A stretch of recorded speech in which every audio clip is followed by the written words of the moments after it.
Hey there, and welcome back. Whatever the day took from you, it is spent now, and the only thing left is to lay it aside, draw the warmth close, and let your mind go quiet and unhurried. So make yourself easy. Let each breath come slower than the last, and let me take you far back this evening, more than 600 years, to the life of a woman whose tale is among the strangest in all the long history of England. Tonight our story belongs to a French princess who became an English queen and who founded, almost by accident, the most famous royal house the country has ever known. She was the daughter of a mad king, married off as the price of a conquest, widowed before she was 21, with an infant king upon her knee. And then she did a thing that no one expected, and no one would have dared to predict. She fell in love with a servant of her own household, a Welshman of no rank at all, and from that secret and unthinkable match descended a line of monarchs who would hold the throne of England for well over a century. Her name was Catherine of Valois, and the dynasty she founded was the House of Tudor. There is a strange thing waiting for us at the far end of this story, long after her death, when her body would lie in Westminster Abbey for 200 years and more, not buried but on open display, so that the curious might come and look upon the face of a queen, and one of them, a famous diarist, would lean down on his birthday and kiss her cold mouth. But all of that lies far ahead of us, in the small hours. There is a great deal of road to travel before we come to the kiss. Now, before the story carries us off, one small and gentle thing. It is a comfort to me to know who is sitting in the quiet tonight. So if you are so inclined, leave a word below and say which corner of the world you are resting in tonight, and how far the hour has slipped where you sit. I look through them, and there is a quiet pleasure in it. The thought of all those distant rooms, each one dim, each one turned toward the same far-off tale while the night settles over them one by one. And should these slow journeys into far-off centuries be the kind of thing you would like to find again, you would be most welcome to subscribe, with not the least pressure in it, and one more of these long, quiet evenings will reach you in good time. That is the whole of it. From here on, the night belongs to her. Picture this: a great palace in the heart of medieval Paris, its many windows glowing gold against the winter dark, the Seine moving black and cold beyond its walls, and within, the vast and troubled household of the kings of France going about its business in the candlelight. This is the Hotel St. Paul, the Paris residence of the French crown, a sprawling complex of halls and courtyards and gardens on the right bank of the river, and on an autumn day in the year 1401, in one of its many chambers, a daughter is born to the King and Queen of France. She is one of a great many children, far down the line, a princess of no particular importance to anyone at the moment of her birth. Outside, the city of Paris stretches away into the dark, the greatest city in Christendom, beautiful and dangerous and seething with the quarrels that will soon tear the kingdom apart. Within, the court of a failing king goes on with its ceremonies, and a new child is added to a royal family already shadowed by madness and division. No one looking at the infant that day could have dreamed what she would become, or where the strange road of her life would lead. For now she is simply the latest small princess of a great and unhappy house, born into beauty and into trouble, at the dawn of a century that would carry her further from her cradle than anyone could possibly have imagined. Let me tell you a little of the setting itself, for the Hotel St. Paul was no ordinary royal residence. It was less a single palace than a small private world, a great walled enclosure of linked mansions and lodgings, of galleries and chapels and covered walks, set among gardens that ran down toward the river.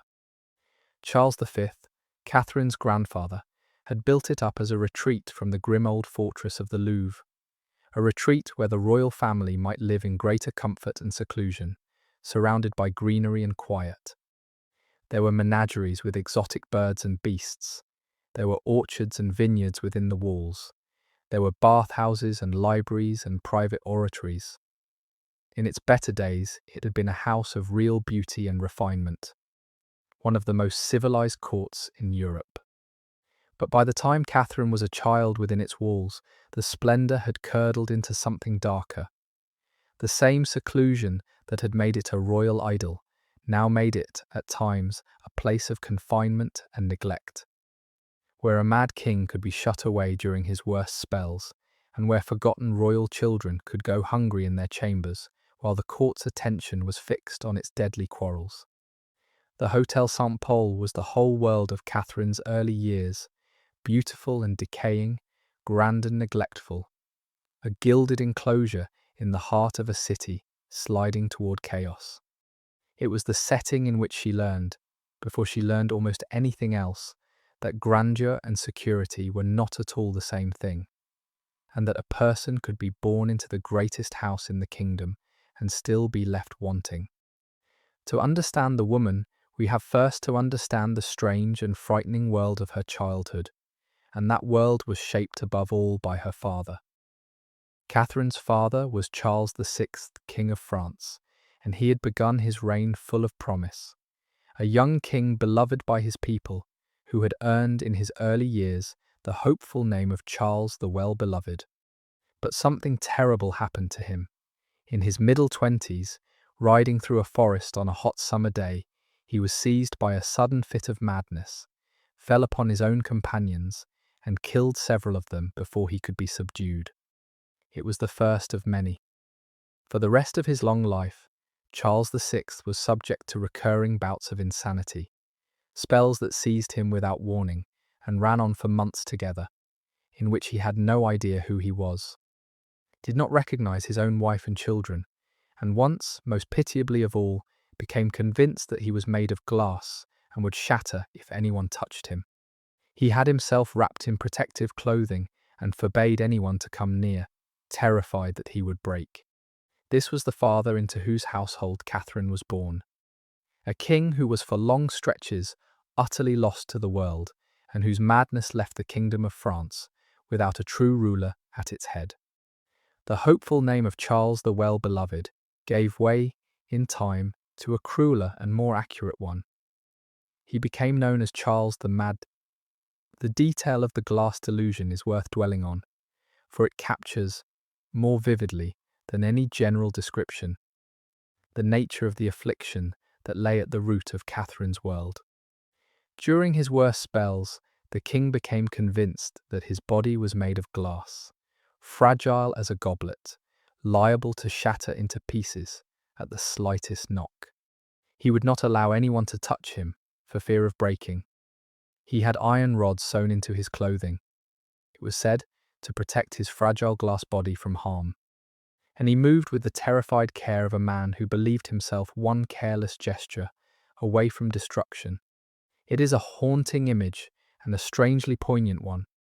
A monarch, the most powerful man in his realm, reduced to cowering terror by the conviction that he was as breakable as a piece of glassware. Modern doctors have puzzled over what his illness truly was. Some kind of severe psychotic disorder seems likely, though at this distance, no certain diagnosis is possible. To the people of his own time, of course, there was no language of psychosis or mental illness. His condition was understood as a visitation, an affliction sent by God, or wrought by sorcery, a terrible mystery for which there was no cure and little understanding. He was simply the king who had gone mad, who for months at a stretch was lost to himself and to his kingdom. And the realm could only wait, helpless, through each of his spells, hoping for the return of his reason, governing as best it could around the broken man at its centre. This was the affliction into whose shadow Catherine was born, and which, through her, would one day reach across the sea to darken the mind of her own son upon the throne of England. Catherine's childhood lived in the shadow of that madness, was bleak and neglected to a degree that is genuinely shocking for a daughter of the royal house.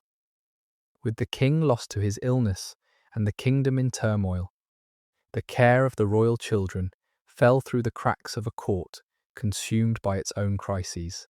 Her mother, Isabeau of Bavaria, was deeply embroiled in the factional politics of the realm and seems to have had little time or affection to spare for her many children, and the accounts that survive describe royal children left in genuine want. There are accounts, impossible now to fully verify but persistent in the record, that Catherine and her siblings were sometimes neglected to the point of going hungry and ragged, their needs forgotten amid the chaos of a court without a functioning king, dependent on the kindness of servants for the basic comforts of life. Whether or not every detail of these stories is true, the general picture is clear enough. This was not a warm or a secure childhood, but a precarious one, lived on the edges of a court in crisis, in the care of a mad father and a preoccupied mother, in a kingdom sliding toward ruin.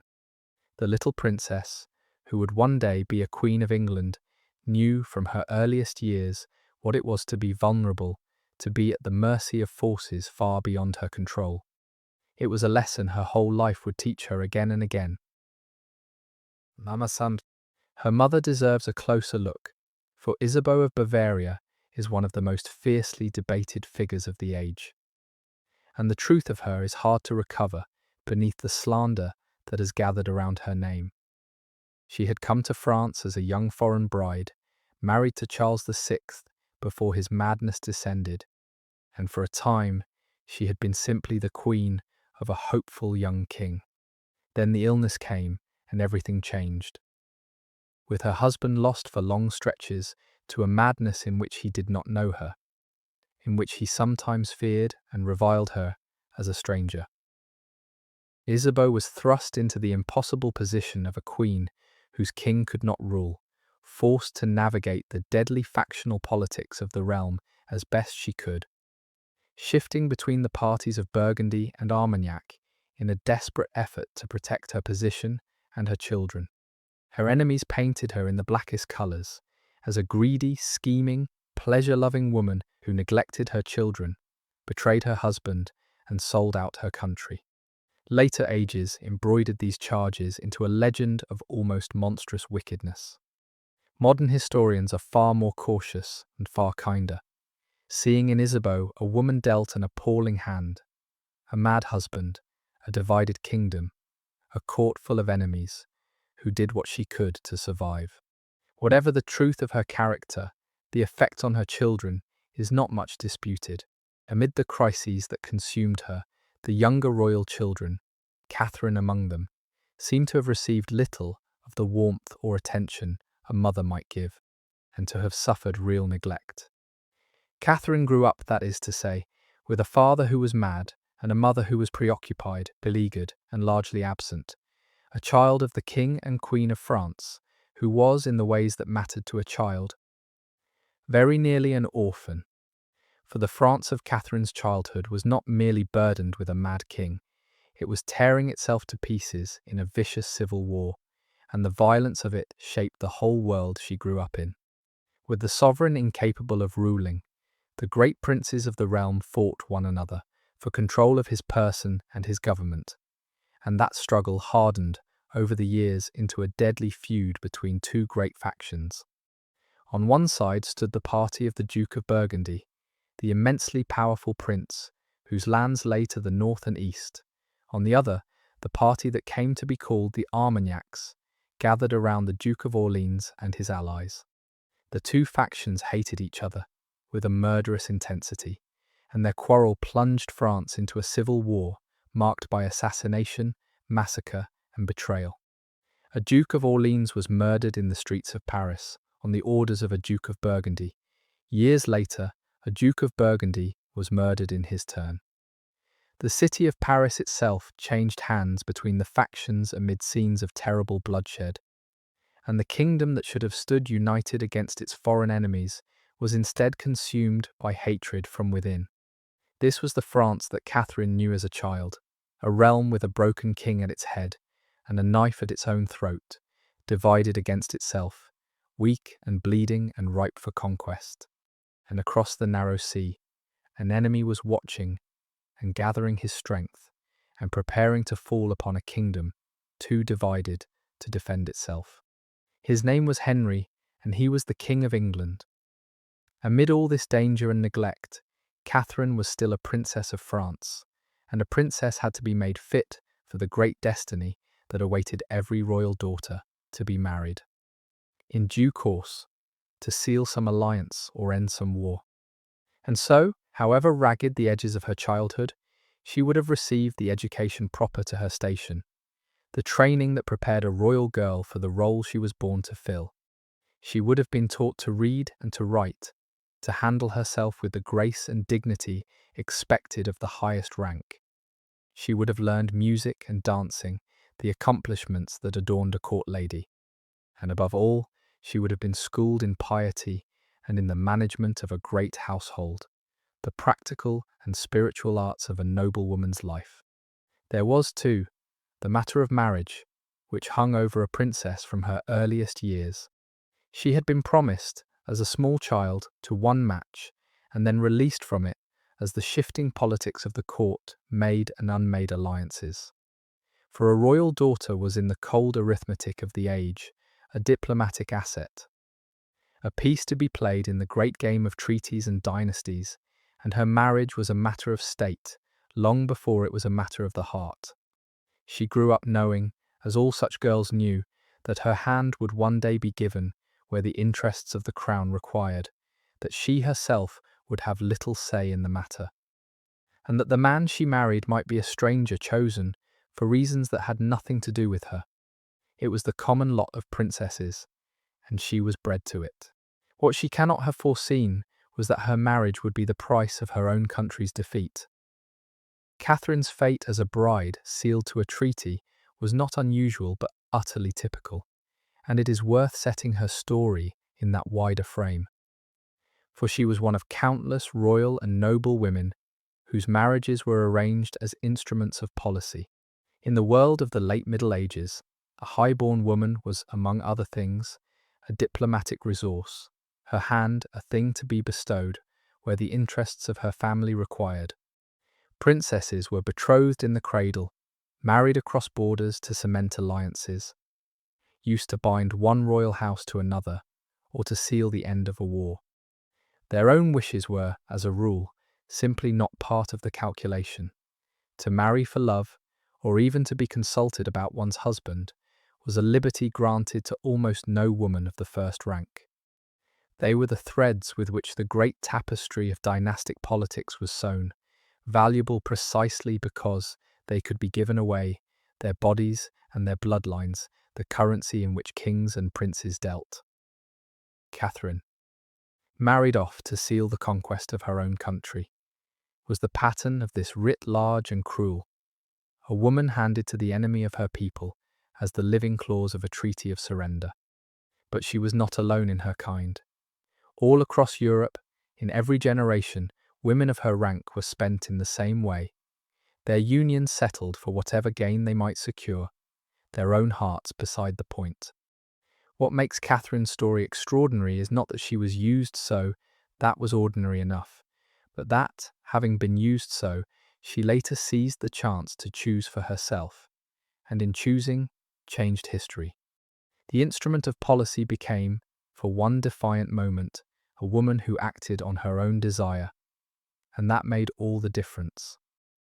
The feud that was tearing France apart in these years was not a distant matter of high politics, but a thing of blood and terror that reached into the very streets where Catherine lived.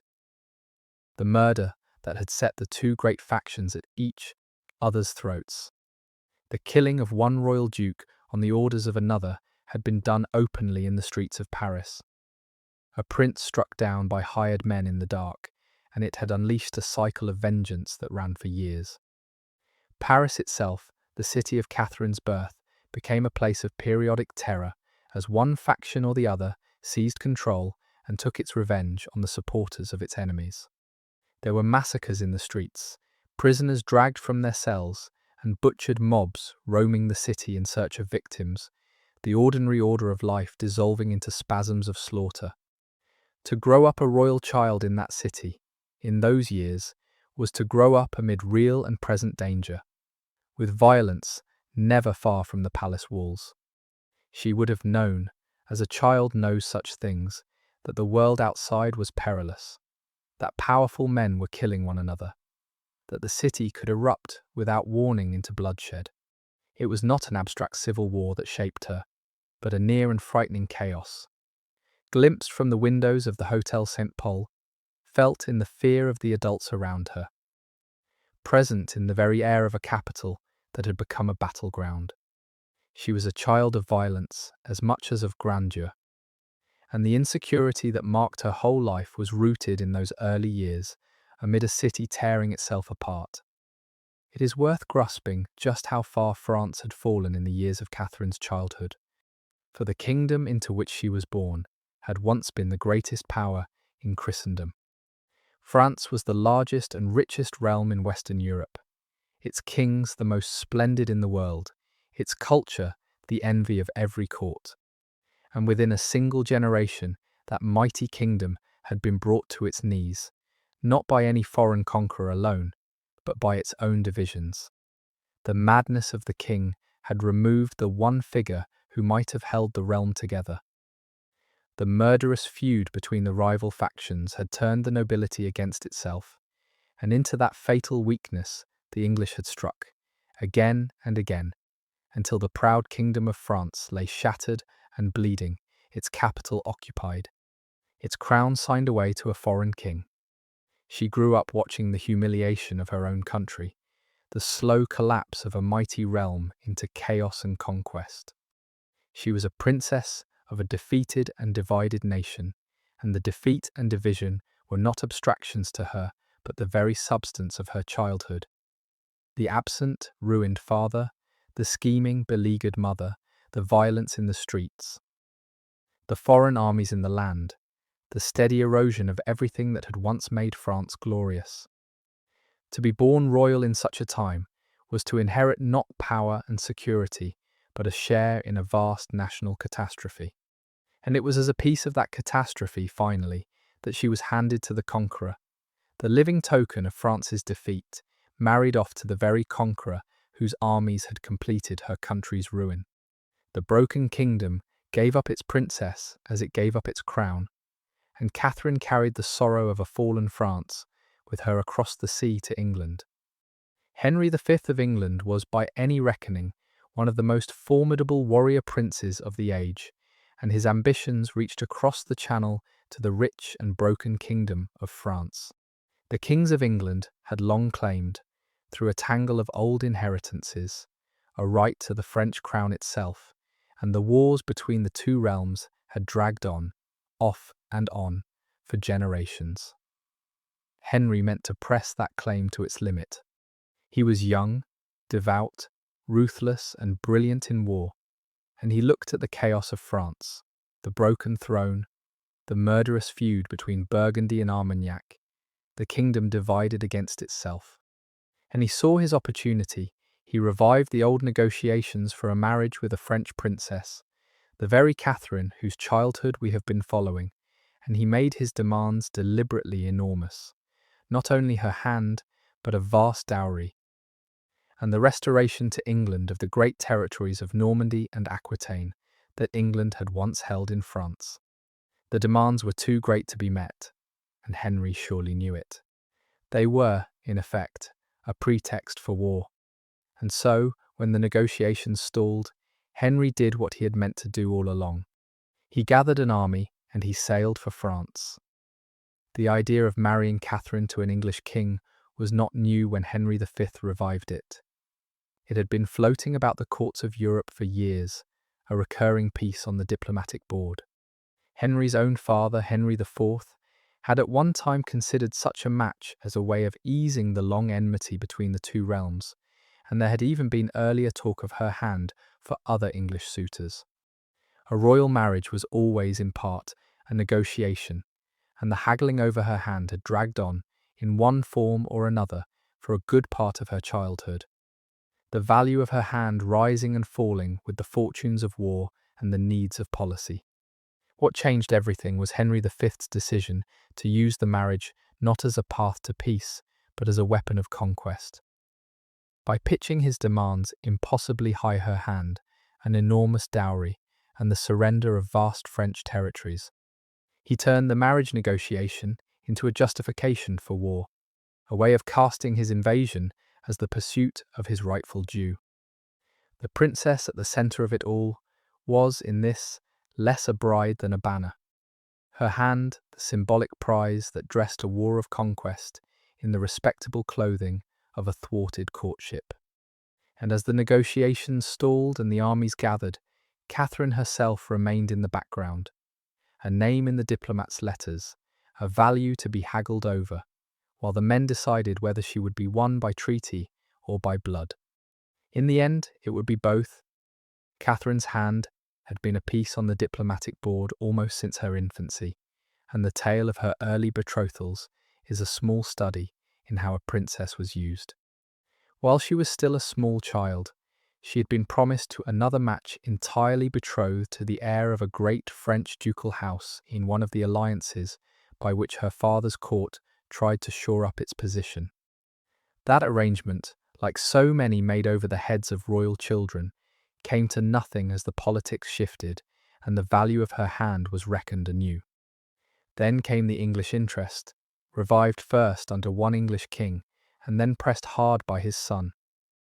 Through all of it, Catherine herself was simply the object of negotiation, her future bartered back and forth between courts, her hand offered here and withdrawn there, as the great game required. She would have understood from her earliest years that the choice of a husband would never be hers, that powerful men in distant rooms were debating her future as they might debate the price of a province, that she would go in the end, wherever the interests of the crown directed. It was the ordinary fate of a princess, and Catherine was thoroughly schooled in it.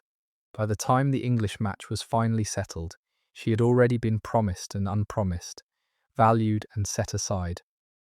A child whose entire future had been a matter of state since before she could have understood what was being decided about her. When at last she was married, it was not to a man she had chosen, nor even to one chosen with any thought for her, but to the conqueror whose armies had made her hand a trophy. The girl who had been bartered since infancy was in the end simply won. What followed was a catastrophe for France and a legend for England. In the autumn of 1415, on a muddy field near a village called Agincourt, Henry's small and weary army met the great host of French chivalry that had gathered to destroy it. The French outnumbered the English heavily and expected an easy victory.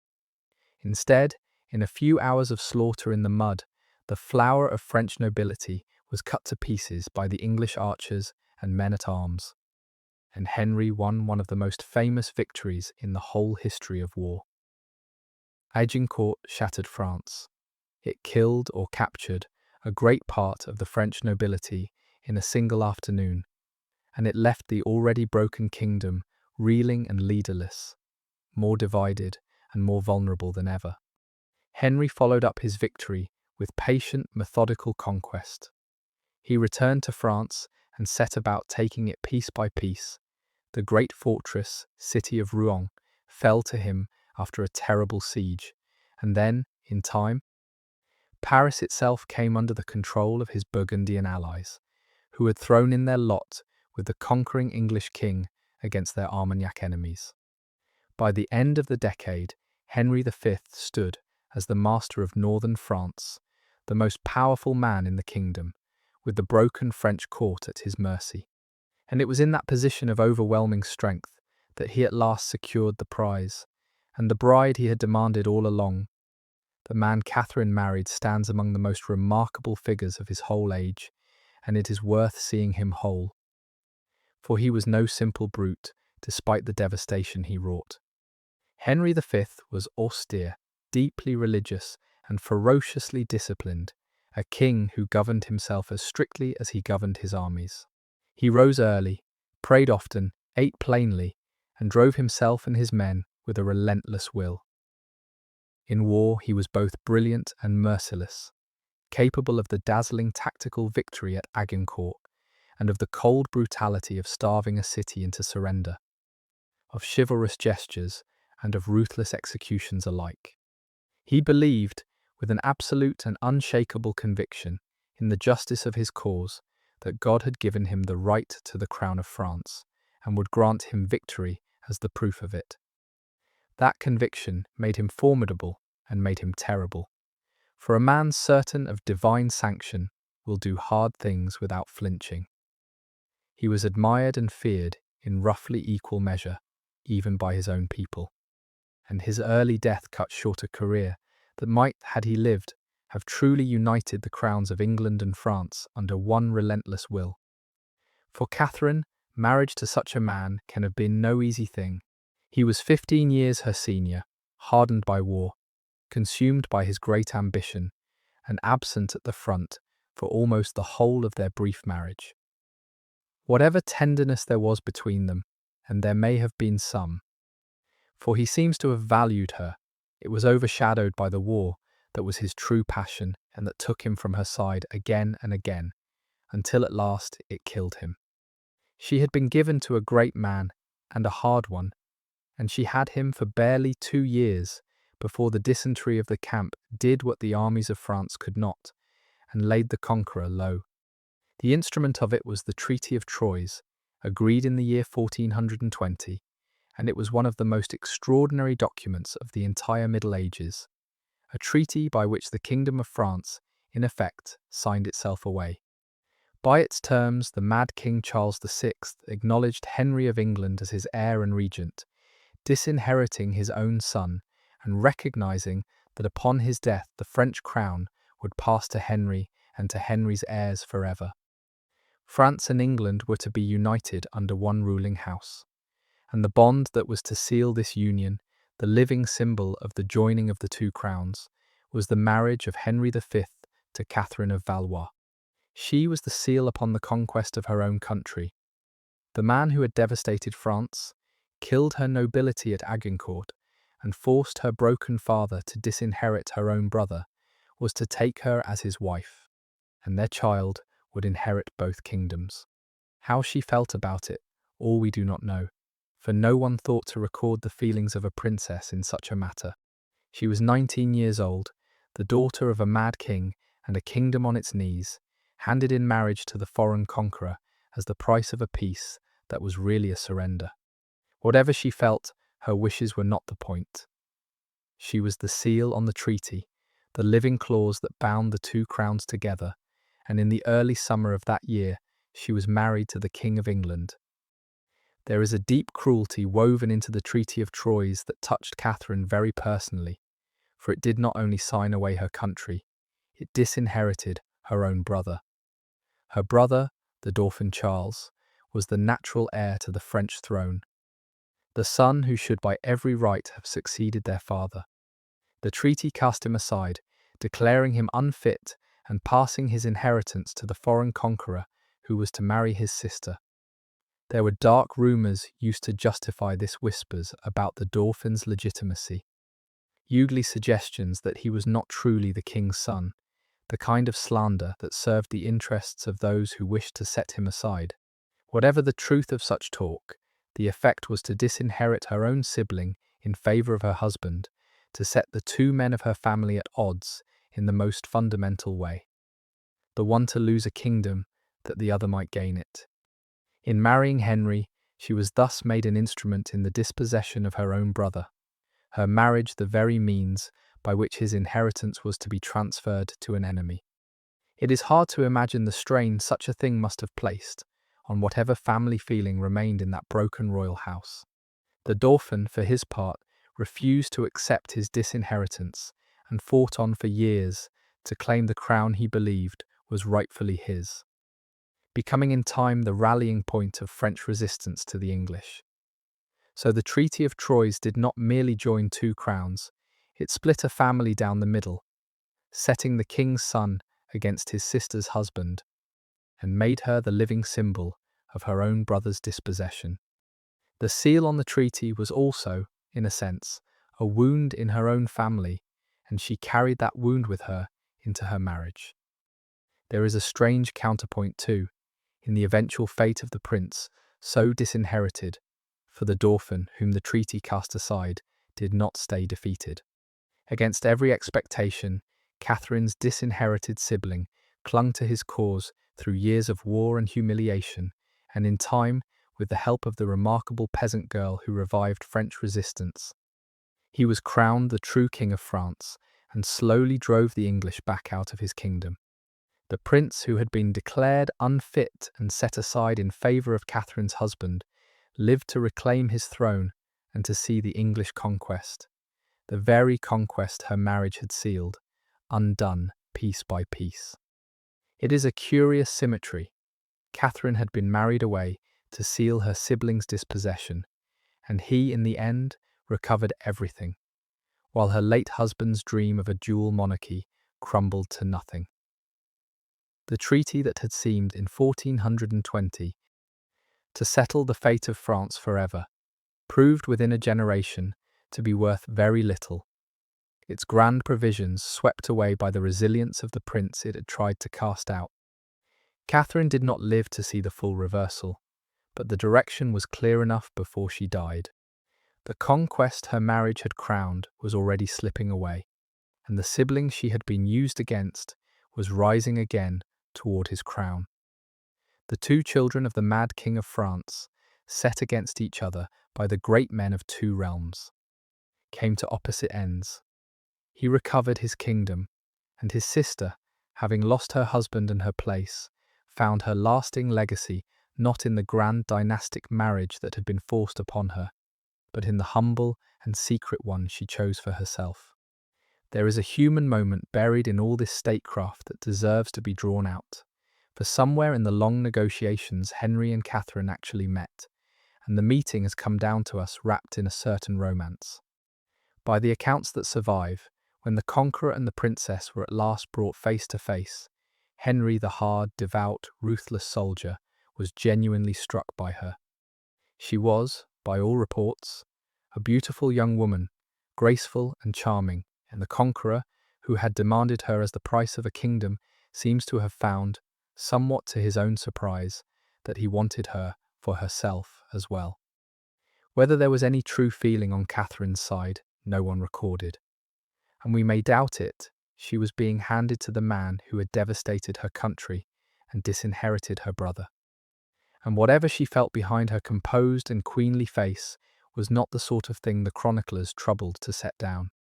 But the image has endured, the warrior smitten with the French princess, the conquest softened into a courtship, the hard treaty sealed with what looked, at least, like genuine desire. It made a better story for both sides. For the English, a sovereign who won his bride as gallantly as he won his battles.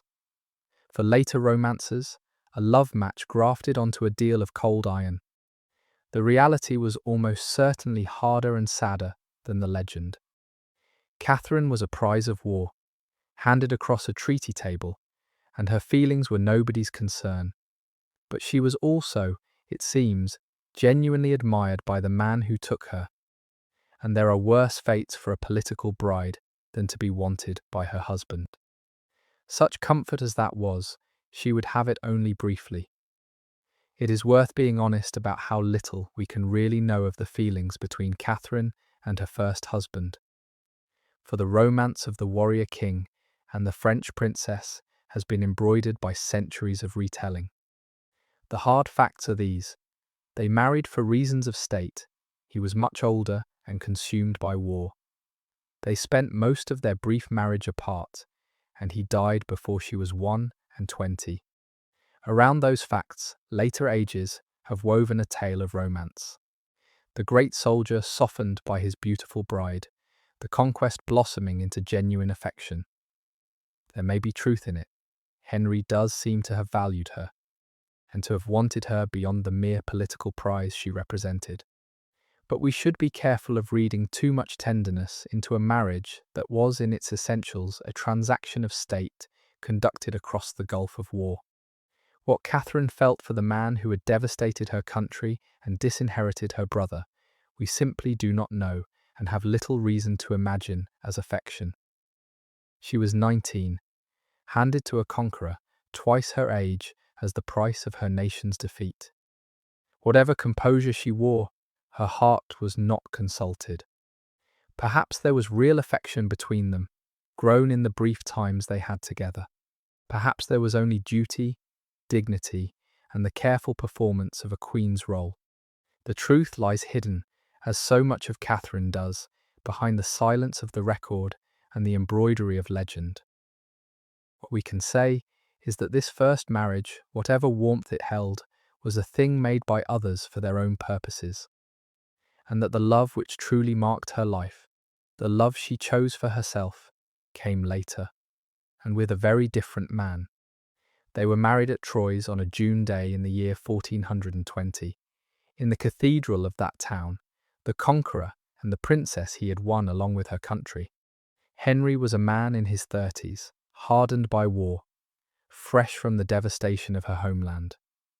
Catherine was a girl of 19, pretty and gracious, and entirely powerless to refuse. By the accounts that survive, Henry was delighted with his bride, and well he might have been, for she brought him the crown of France itself. What she made of him, history does not say. Soon after the wedding, the new queen was carried across the sea to England, to a country she had never laid eyes on, whose tongue was not her own, to be shown to her husband's people as their queen. In February of the following year she was crowned in Westminster Abbey, anointed and enthroned with all the ancient ceremony of an English coronation. A French princess made an English queen in the great church where English monarchs had been crowned for centuries. She was not yet 20. She had been, in the space of a few months, married to a stranger, taken from her own country, and set upon a foreign throne, all as the consequence of a war she had no part in, and a treaty she had no power to refuse. From the troubled palaces of her mad father in Paris, the strange road of her life had carried her to the throne of England, and a coronation in Westminster Abbey. It must have seemed that February day, the summit of her fortunes. In truth, it was a brief and glittering pause, and the ground beneath her was already shifting. The new Queen's arrival in England was managed as a great public spectacle, for Henry understood the value of display. And a French queen brought home in triumph was a powerful symbol of his conquests. Catherine was conducted through the country and into London amid pageantry and celebration, shown to the English people as the living proof of their king's greatness. The daughter of France brought home as an English queen. The city of London put on shows and processions to welcome her. The people turned out to see the young foreign princess who was now their queen. For Catherine, it must have been overwhelming, borne through the streets of a strange capital, in a country whose language she did not share, cheered by crowds whose tongue was foreign to her, the centre of a great display in which she was less a person than a trophy. And then came the coronation itself, the solemn and ancient ceremony in Westminster Abbey, the crowning and anointing that made her truly Queen of England. She was robed in state, led through the rituals that had consecrated English queens for centuries, set apart and sanctified as the consort of the realm. It was the highest moment of public grandeur her life would ever reach. And yet, for all the splendour, she was still a girl of 19, alone in a foreign land, married to a man who would shortly leave her to go back to his wars, surrounded by a court that regarded her with the wary politeness due to the daughter of the enemy. The crown was real, the grandeur was real, the security and the belonging that ought to have come with them were not. She was a queen, and she was alone. The crossing itself, from France to England, marked a kind of threshold in Catherine's life that is worth pausing on, for in leaving France she was leaving behind everything she had ever known. She had been born in Paris, raised in the troubled palaces of the French crown, shaped by the language and the customs and the very air of France. Now she was carried across the narrow sea to a country that had been all her life. The enemy, the realm whose king had devastated her homeland, whose armies had killed her countrymen, whose claim to the French crown had disinherited her own brother. She was going to live among the people who had conquered hers, to be their queen, to bear the king's heir, in a land whose tongue she did not speak, and whose ways were strange to her. It was a kind of exile, dressed as an elevation, a banishment from her own world, disguised as the highest of marriages. Whatever she felt as the English coast rose out of the sea, apprehension, resignation, perhaps a flicker of hope, she was crossing from one life into another, leaving the French princess behind and becoming an English consort, severing herself from her origins to take up a role devised for her by others. She would never, so far as we know, return to France. The country of her birth, with all its beauty and all its sorrow, receded behind her across the water, and ahead lay the strange new life of a queen in England. Among a people not her own, in a story she had not written. The girl from the Hotel St. Paul was sailing into the rest of her life, and she was sailing alone. She was far from the only foreign princess to be sent across the sea to be Queen of England, and her experience was in many ways the common lot of such women, though her story took an uncommon turn. For centuries, the marriages of English kings had been matters of foreign diplomacy, and bride after bride had come to England as a stranger from abroad. A French princess, a Spanish infanta, a German or Flemish bride, sent far from home to marry a man she had often never met, to live among a people whose language and customs were not her own. It was a lonely destiny, this exile by marriage, and many of those transplanted queens must have known something of what Catherine felt. The strangeness of a new country, the isolation of a court full of unfamiliar faces, the homesickness for a land left behind forever. Some of these imported queens were embraced by their adopted countries, and some were resented. Some found contentment and some misery. But all of them shared the fundamental experience of being uprooted and transplanted for the purposes of state. Their own feelings a minor consideration beside the diplomatic value of their marriages. Catherine's story belongs to this long tradition of queens brought from abroad, and yet it diverges from it in the most striking way. For where most such women lived out their destinies within the bounds assigned to them, Catherine broke free in secret and chose a second life entirely her own. She was a stranger queen, like many others in her isolation and her exile. She was unlike all of them in what she dared to do about it. The lonely transplanted princess became, by her own defiant choice, the foundress of a dynasty, and so turned the common sorrow of the transplanted queen into something no other royal bride from abroad ever achieved. The coronation that made Catherine Queen of England was a ceremony of immense and ancient solemnity, well worth pausing over, for it was the high ritual moment of her public life. An English coronation was among the most sacred rites the realm possessed, a ceremony that did not merely crown a monarch or consort, but consecrated them, set them apart, touched them with something of the holy. Catherine would have been led in procession into the great abbey at Westminster, robed in rich vestments, before the assembled lords and prelates of the realm. There she would have been anointed with holy oil, the sacred unction that marked her as set apart, and crowned with the diadem of a consort of England, invested with the ring and the sceptre and the other emblems of her dignity. There would have been the chanting of the clergy, the blaze of countless candles, the press of the great and powerful, come to witness her consecration. The full weight of centuries of ritual brought to bear on the slight figure of the young Frenchwoman at the centre of it, and afterward there would have been a great coronation feast, a banquet of extraordinary splendour, the new queen presiding over the assembled nobility of her adopted realm. For a girl of 19, lately arrived in a foreign land, it must have been overwhelming. The grandeur, the solemnity, the sense of being lifted up and set apart by forces far larger than herself.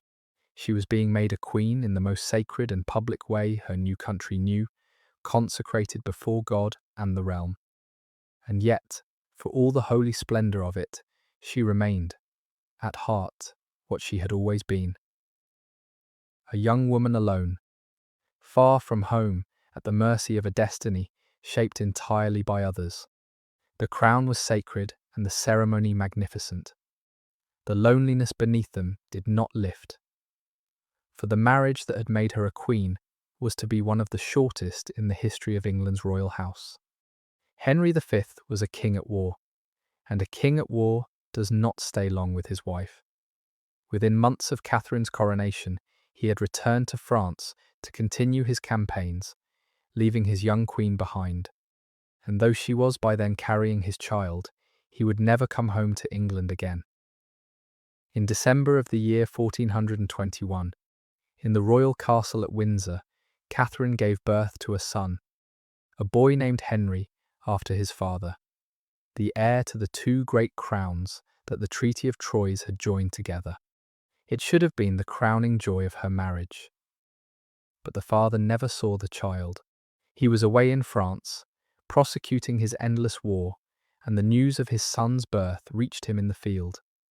There is a story, almost certainly a later invention, but telling all the same, that Henry received a prophecy or a foreboding about the child born at Windsor, and was troubled by it.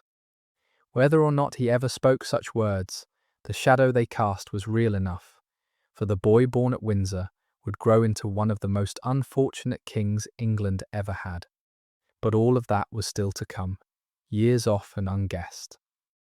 For now there was a son, an heir, the living guarantee of the union of the crowns, and a young queen at Windsor with her infant prince.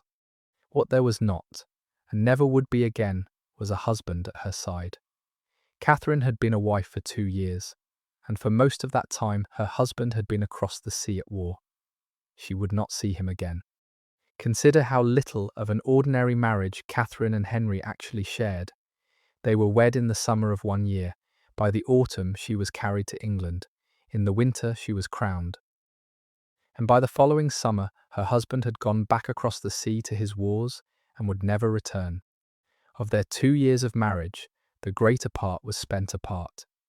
He in the field in France and she in England.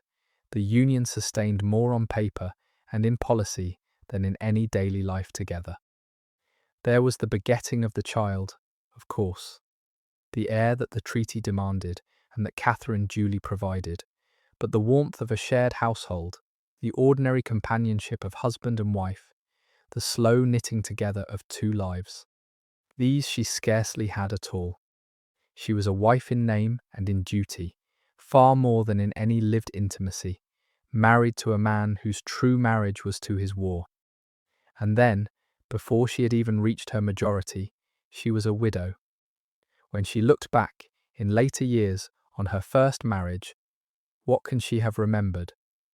A wedding to a stranger in a foreign cathedral, a crossing to an unknown country, a coronation among people who did not love her, a few brief spells with a husband always on the point of departure, and then the news, from across the sea, that her husband was dead.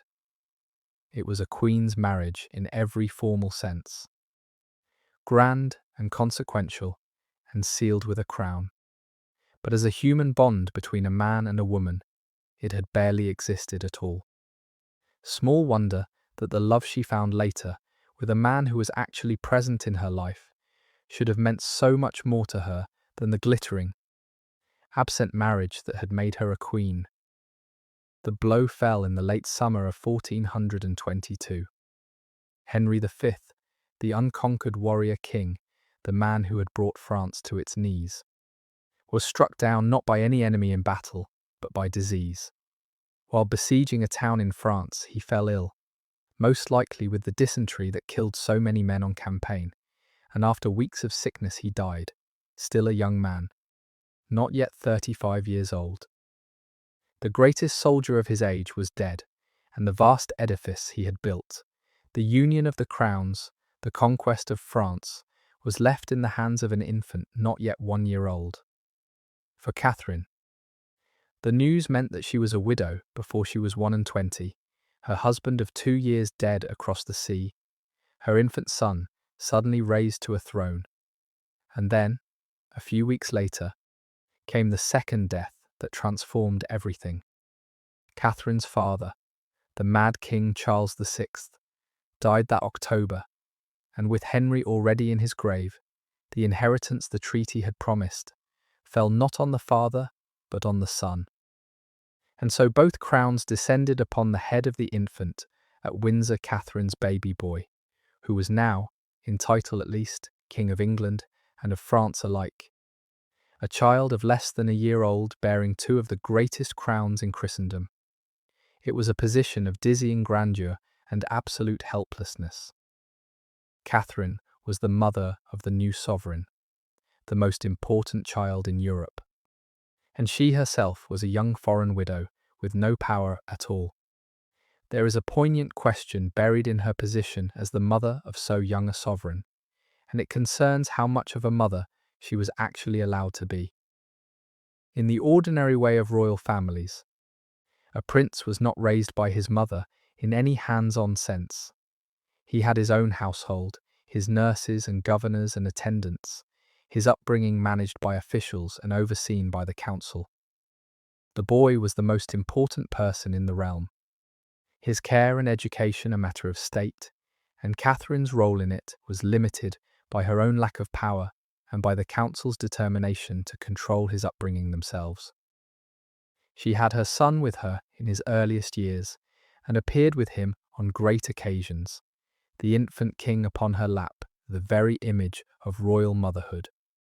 But as he grew, he passed increasingly into the hands of those appointed to raise and instruct him, and Catherine's place in his life grew correspondingly smaller. She was his mother, and she was honoured as such, but she did not control his upbringing or shape his world. That was the business of the men who governed in his name. It is one of the quiet sadnesses of her lot that even her motherhood, the one role that might have given her purpose and meaning in her gilded cage, was circumscribed and overseen, her son half taken from her by the very importance of his station. Perhaps this too helps to explain the secret family that came later. The children she could raise herself in her own household by her own hands, away from the councils and the officials and the cold machinery of state. With Owen Tudor's children, Catherine could be a mother in full, as she had never quite been allowed to be with the little sovereign who was the most important child in the land. For here was the cruel truth of Catherine's new position. She was the mother of the young king, and yet she was given no share whatever in the ruling of his kingdoms. In a different age, or a different country, the mother of an infant monarch might have expected to serve as regent, to govern in her child's name until he came of age. But that was not to be Catherine's fate. She was a Frenchwoman, the daughter of the enemy realm, young and without a power base of her own in England, and the great men of the kingdom had no intention of letting her near the levers of government. The rule of England during the long minority was placed instead in the hands of the boy's uncles, the brothers of the dead Henry V, and chief among them in England was Humphrey, Duke of Gloucester, who served as Lord Protector. Catherine was honoured, provided for, given her place in the great ceremonies of state. She would appear in processions with the infant upon her lap, the living image of royal motherhood, but real power was kept entirely out of her hands. She was a figurehead, a symbol, the king's mother, and nothing more. It was a gilded cage, comfortable and prestigious, and utterly powerless, and within it the young widow was watched with careful, suspicious eyes. For she was still young, still a woman of marriageable age. And the men who governed England understood very well that whoever married the Dowager Queen would gain a dangerous closeness to the throne. And so they watched her, this French princess, in their midst, and they meant to keep her safely contained. They did not reckon on the human heart. The men who now governed England in the little king's name were themselves divided, and the rivalries among them shaped the world in which Catherine had to live. Chief among his uncles was Humphrey, Duke of Gloucester, an ambitious, charming, and quarrelsome prince who held the office of protector in England, and who hungered for more power than the council would allow him. Against him stood a great churchman, Henry Beaufort, Bishop of Winchester, immensely rich and politically formidable, the head of the Beaufort family and Gloucester's bitter rival. Between these two and their factions, the government of England was a perpetual tug of war. Each man and his party manoeuvring for advantage, the council riven by their quarrels. Into this nest of rivalries Catherine, the young king's mother, had to step with the greatest care, for she was a valuable piece on the board and everyone knew it. Whoever could attach the Queen Mother to his interest, by marriage, by alliance, by influence over her, would gain a powerful card to play. It was precisely this that made her dangerous, and precisely this that made the men around her so determined to control her. Her very existence as a young, marriageable widow with a special closeness to the young king was a destabilizing fact in an already unstable government, a prize that the contending factions might fight over. And so she found herself watched, not out of care, but out of calculation, hedged about with suspicion, her freedom curtailed not for her own sake, but for the sake of the men who feared what a wrong marriage on her part might do to the balance of their power. She was a queen surrounded by schemers, and she was utterly alone among them. What did the days actually hold for a queen dowager in Catherine's position? In the years before her secret marriage, she lived the outwardly comfortable but inwardly constrained life of a great widow of the royal house. She had her own household, her servants and attendants, her dower lands that provided her income. She moved between royal residences, Windsor, where her son had been born, and other castles and manors set aside for her use. She had the care, for a time, of her growing son, the little king, and appeared with him on the great state occasions when the presence of the king's mother was required. A dignified figure, lending the warmth of maternity to the cold business of monarchy. She would have spent her time as great ladies did in the management of her household, in devotion and prayer, in needlework and music and the slow ceremonies of a noble life, in the company of her women. By any ordinary measure, it was a life of privilege and ease. And yet it was also a life of profound limitation and, one suspects, of loneliness.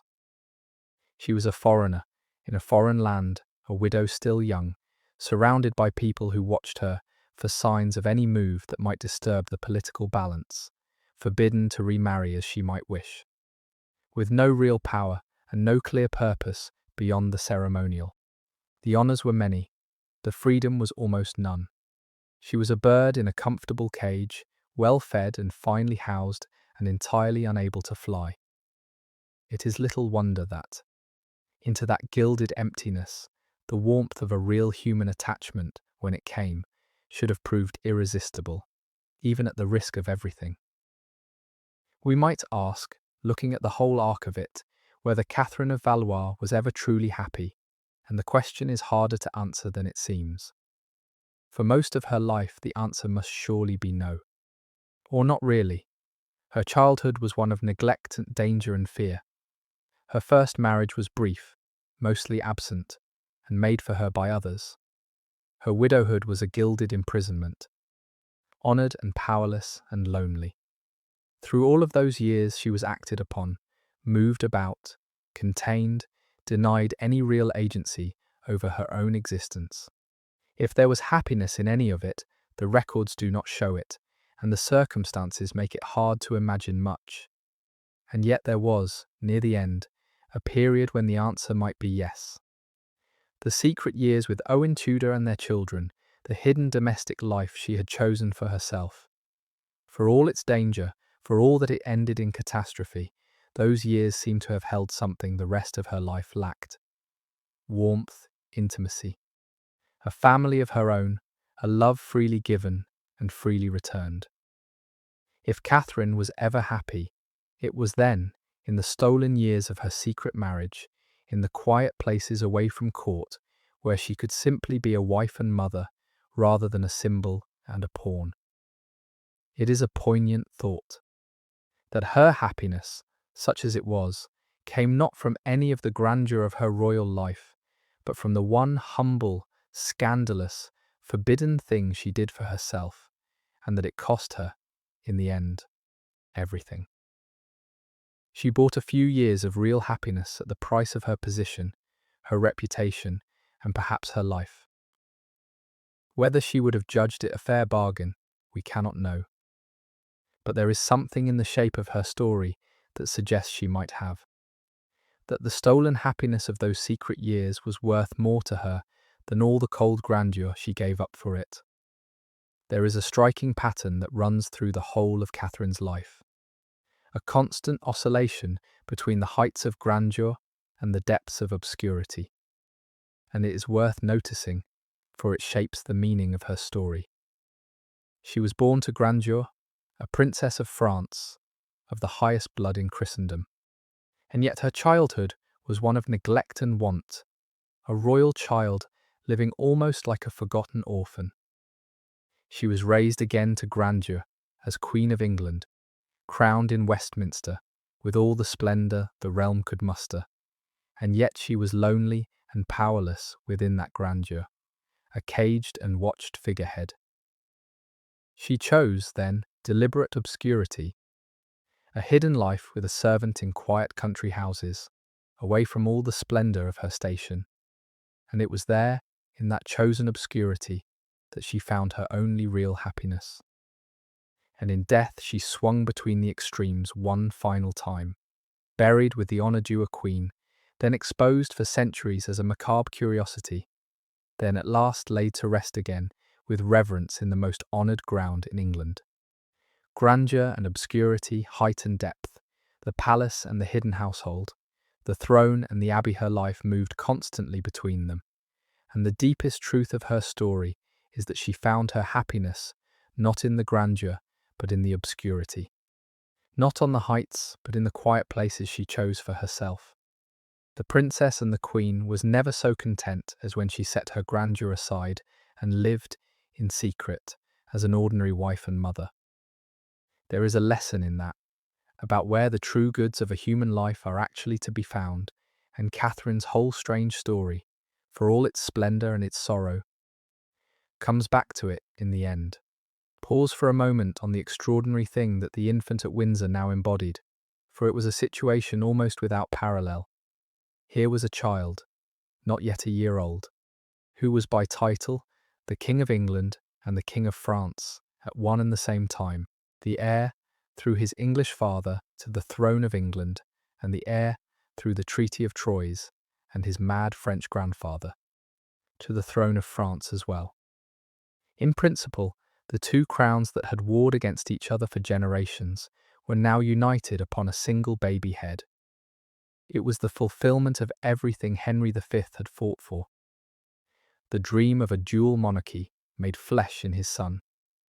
But it was a dream built on sand.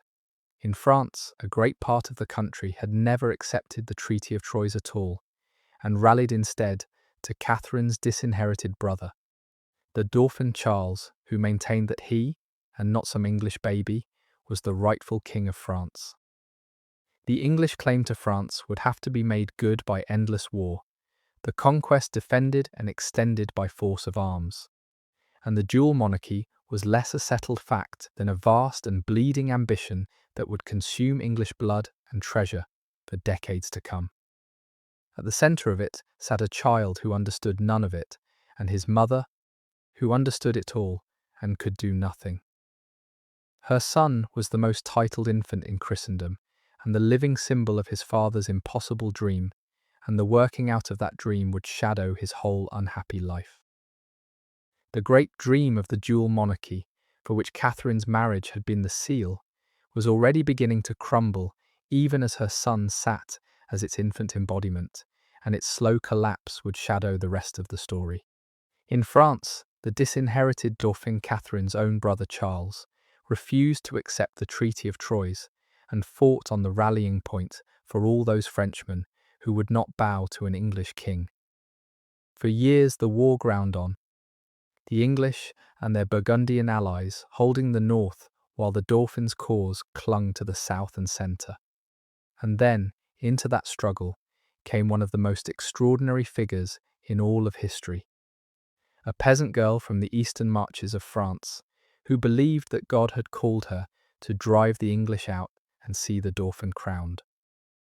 She put fresh heart into the French cause, helped to lift a great siege, and saw her Dauphin crowned king at last in the cathedral, where the kings of France were anointed before she was captured, sold to the English, and burned.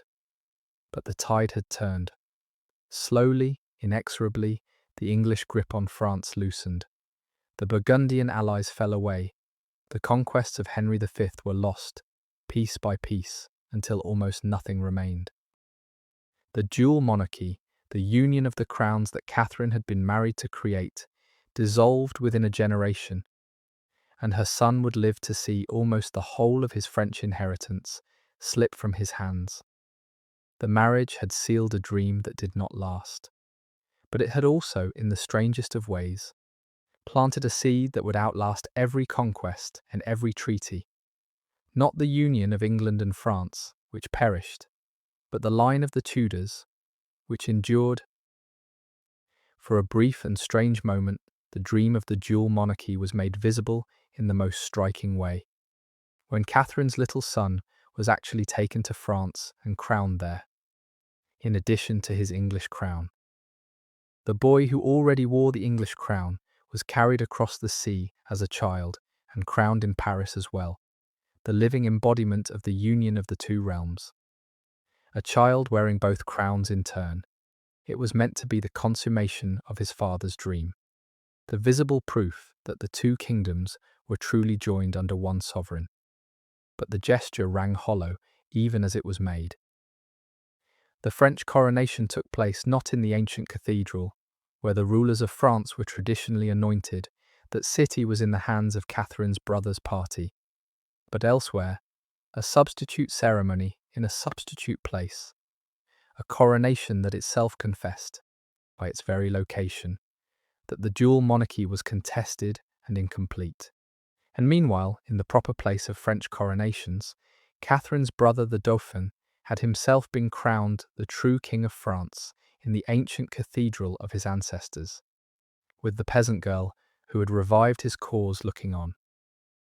So there were now two claimants to France, the English child and the French Dauphin, each crowned, each claiming the realm, and the dream of a single united realm dissolved into the reality of a divided and war-torn kingdom.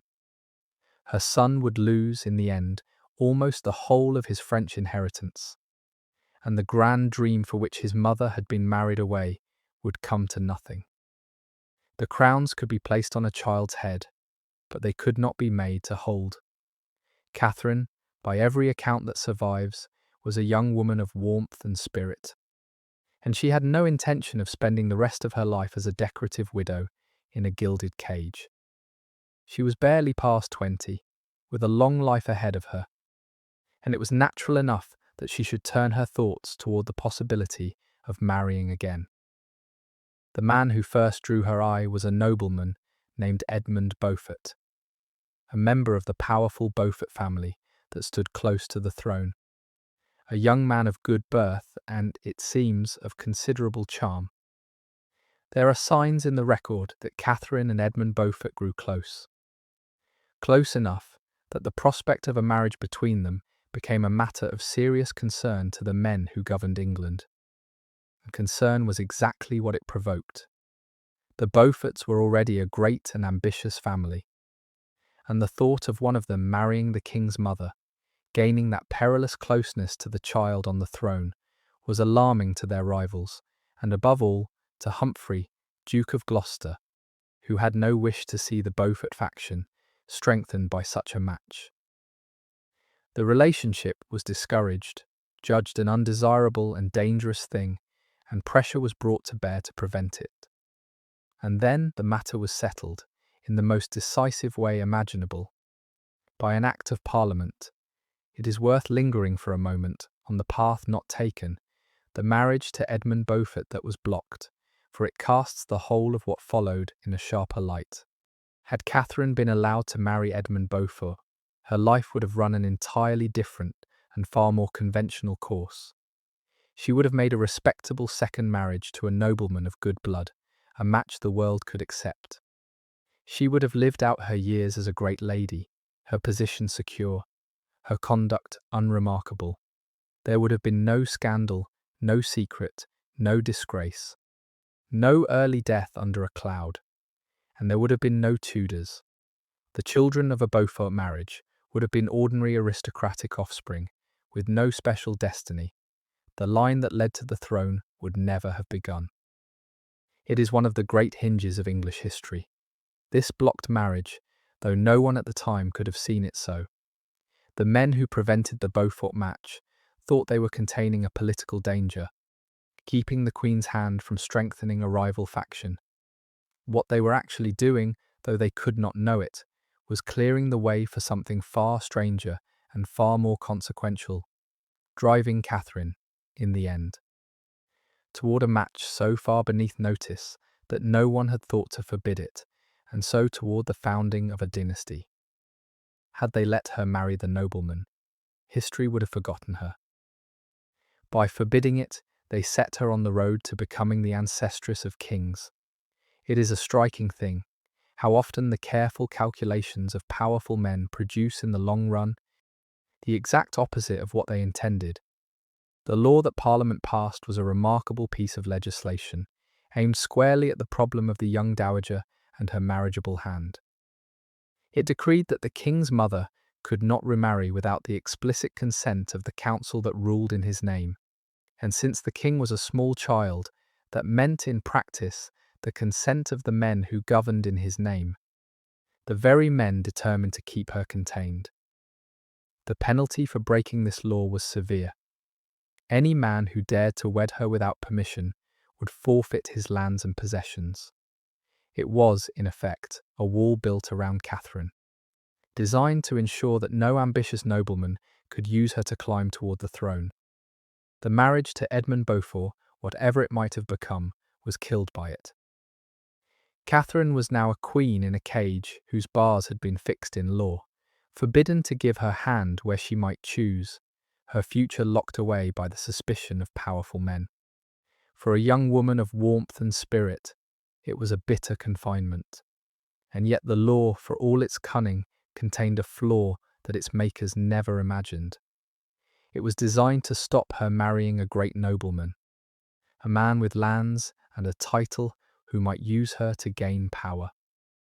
It never occurred to anyone that she might give her heart to a man who had no lands and no title at all, a man so far beneath her that no law had been written to forbid him, because no one had ever dreamed such a thing was possible. That man was Owen Tudor. He was a Welshman, born around the turn of the century on the island of Anglesey, of a family that had once been people of some standing in Wales, but had fallen on hard times after backing the wrong side in a great Welsh rebellion against the English crown. By birth he was a gentleman, but a gentleman of the most obscure and reduced kind, a Welshman of no fortune and no influence, the sort of man who had to make his own way in the world through service.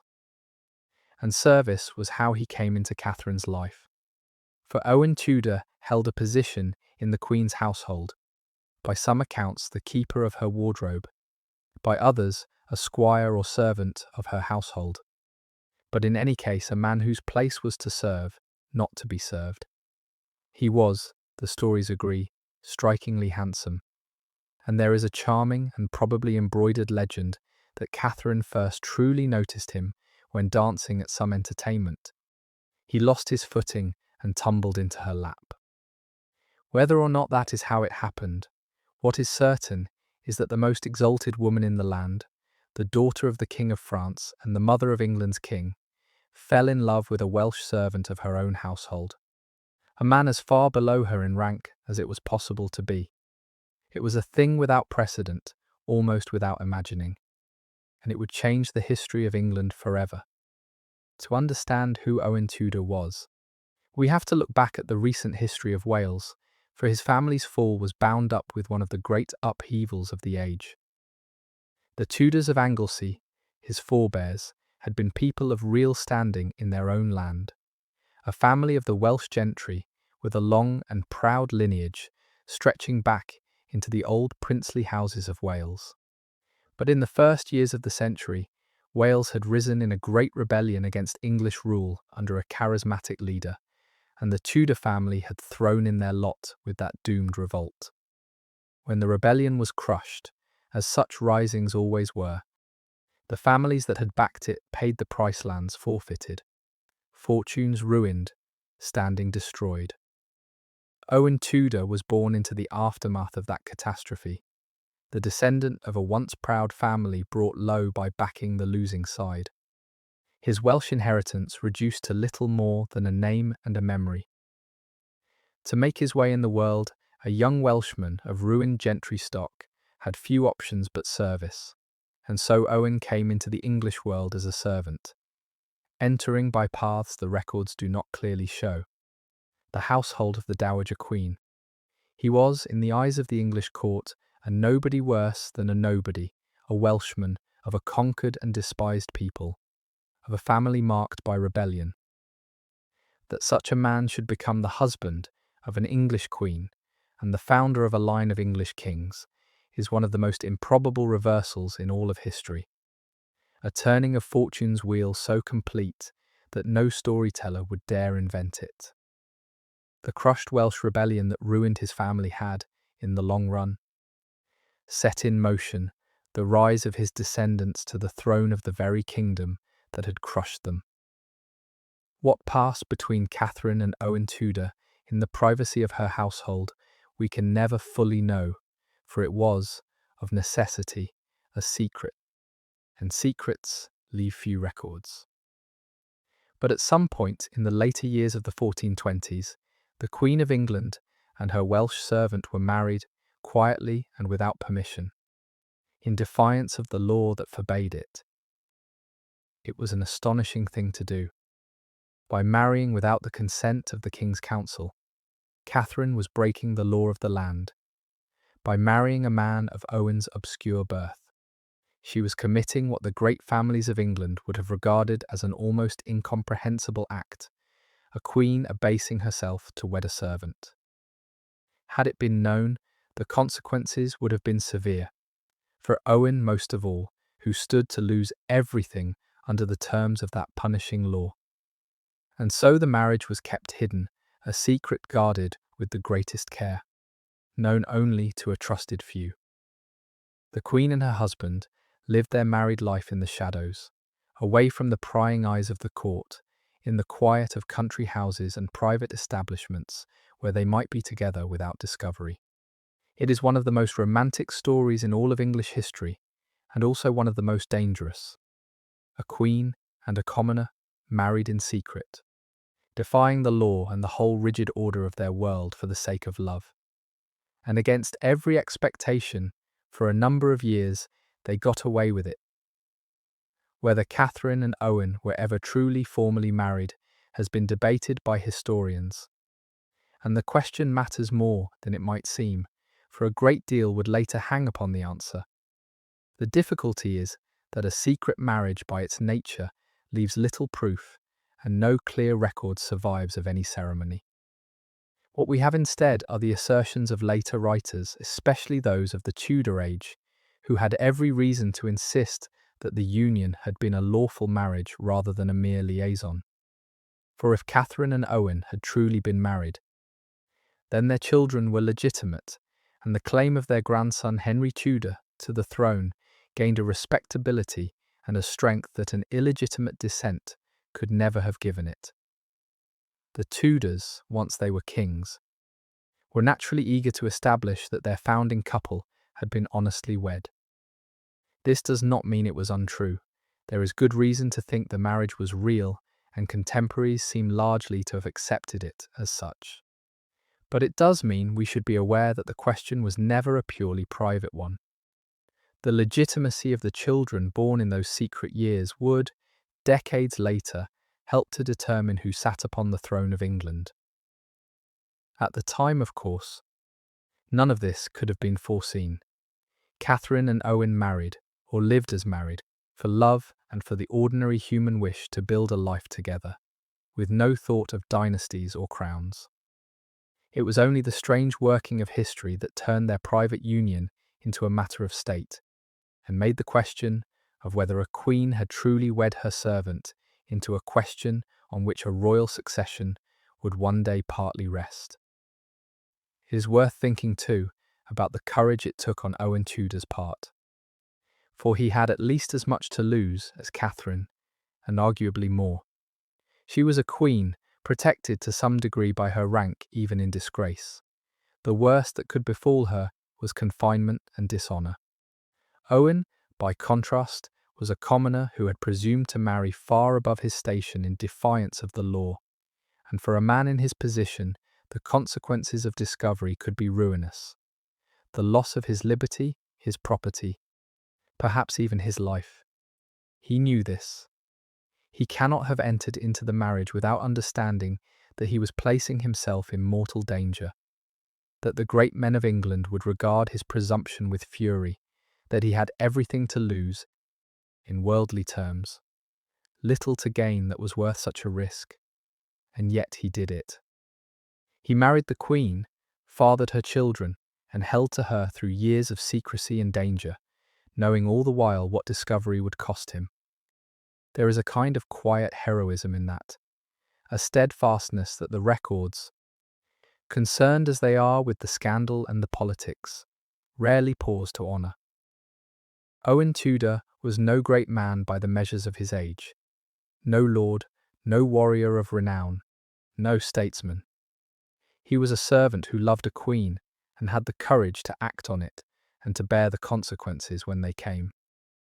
He was imprisoned for it, and in the end, decades later, he was beheaded for the cause his marriage had helped to create. He paid, in full, the price of having loved above his station. And from that costly, courageous, unlikely love came the kings of England. Owen Tudor deserves to be remembered not merely as the lucky servant who married a queen, but as a man of real courage who risked everything for love, and whose daring helped to change the course of a nation. What was it, we may wonder, that drew a queen to a servant? We can never know the truth of two hearts 600 years gone, but we can imagine the shape of it. Catherine was a lonely woman, widowed young, set apart by her rank, surrounded by people who served or watched her, but few who simply cared for her. A foreigner in a cold country, with no real intimacy in her life. Owen Tudor was close at hand, a man of her own household, present in the daily round of her life in a way the great lords were not. He was, by all accounts, handsome and personable, and as a member of her household, he would have seen her not only as the queen, but as a woman, day after day, in the ordinary unguarded moments that rank usually hides. Perhaps it was simply that he was kind to her, that he treated her as a person rather than a symbol, that he offered warmth where her station offered only ceremony. Perhaps there was a real and sudden spark, the famous tumble into her lap or some quieter equivalent. However it began, what grew between them was strong enough to make a queen risk her position, her reputation, and very nearly her safety, and to make a Welsh servant risk his liberty and his life. That is no small thing. Whatever the world thought of the match, for all the scandal it caused and the danger it carried, at its heart was something that looks very much like genuine love, the attachment of two people who, against every barrier their age could erect, simply wanted to be together. In a life so shaped by the cold calculations of others, it was the one warm and human thing that was truly Catherine's own. And she clung to it, at last, against everything. For all the danger and secrecy, there must have been, in those hidden years, a real and ordinary domestic happiness. And it is worth letting ourselves imagine it, for it was the thing Catherine had never had. Picture the household away from court. A woman who was, in that private place, simply a wife and mother. A husband who was, whatever the world might say, the man she had chosen. Children growing up around them in the warmth of a family that loved them. There would have been the ordinary rhythms of domestic life that the great almost never knew in their public marriages: meals together, the children underfoot, the small intimacies of a shared life, the comfort of a partner who was actually present day after day rather than away at war, or absorbed in affairs of state. For a woman who had spent her life as a symbol and a pawn, married to an absent king and watched by suspicious counsellors, this quiet domesticity must have been a revelation, a glimpse of a kind of human happiness she had never been permitted before. It was, in a sense, the most ordinary matter in the world: a family, a home, a marriage of affection, and it was, for a Queen of England, the most extraordinary and forbidden prize imaginable, a happiness she could have only, in secret and at terrible risk. There is something deeply moving in the thought of it. The daughter of the King of France, the widow of the conqueror of France, the mother of the King of England, finding her truest happiness not in any palace or any crown, but in a hidden household with a Welsh servant and their children, living, for a few stolen years, the simple domestic life that her exalted birth had always denied her. It could not last. But while it lasted, it was hers, and it was real, and it was the one thing in her life she had chosen for herself. The marriage was not only kept secret, it was fruitful, and there, hidden away from the court, Catherine bore Owen Tudor, a family of children whose existence was concealed from the world. The most important of these were two sons, Edmund and Jasper. Born away from the court, in the quiet places where the secret household was kept, and raised in obscurity, their royal blood and their extraordinary parentage concealed from all but a few. There were other children too, a third son, Owen, who would in time enter the church and become a monk, and a daughter, Margaret, who would become a nun. But it was Edmund and Jasper who mattered, for from them the whole future would flow, though no one could have known it then. Think of the strangeness of it.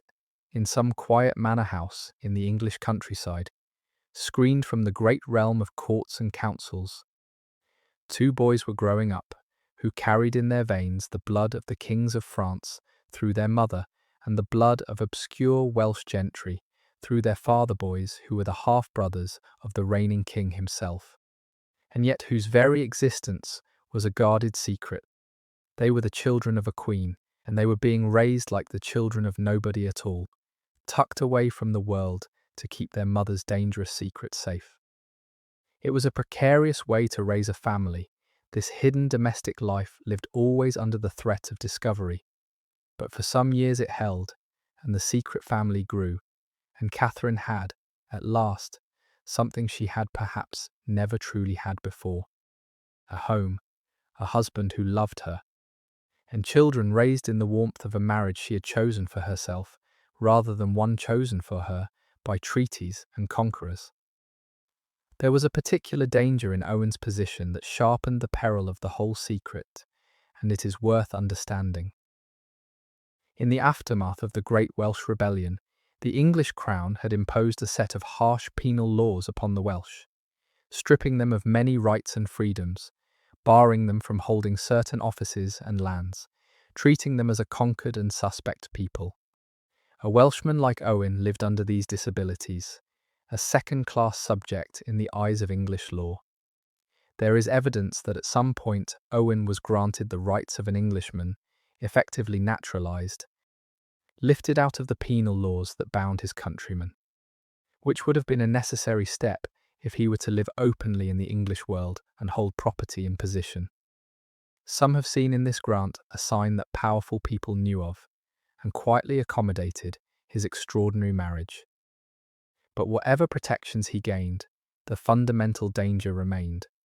He was a Welshman of ruined family who had married the Queen of England against the law, and if the full weight of official anger ever fell on him, his Welshness would only make his position worse, marking him out as exactly the sort of presumptuous outsider the English establishment most despised. Every year that the secret held, Owen lived with that knowledge that he had reached far above his station, that the law stood against him, and that discovery could mean the loss of everything, perhaps even his life. That he took the risk anyway, and held to it for years, tells us something about the strength of what bound him to Catherine. It was not a safe love, it was a love that could destroy him. And in the end, very nearly did. We know painfully little about the actual childhood of the Tudor children in those secret years, for the whole arrangement was built on concealment, and concealment leaves no archive, but we can picture something of it. Somewhere away from the court, in a quiet manner perhaps, or in the household establishments where the Queen could arrange for her hidden family to be kept. Edmund and Jasper and their siblings were growing up in a strange in-between world. The children of a queen who could not openly acknowledge them, raised in a comfort that had to be disguised, loved by parents who had to keep their very marriage a secret. They would not have been raised as royal children were raised, in the full glare of court ceremony, surrounded by the trappings of their blood. Nor would they have been raised as common children, for their mother was a queen and their needs were provided for. They occupied an odd, sheltered, comfortable obscurity, neither one thing nor the other, their true identity a secret, even, perhaps, from many of those around them. What they understood of their own situation, as small children, we cannot say.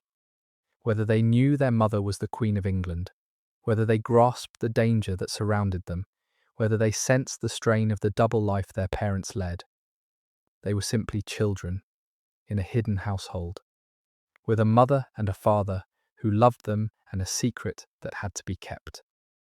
And then, while they were still young, that whole sheltered world was torn apart, and they were thrown into the care of strangers.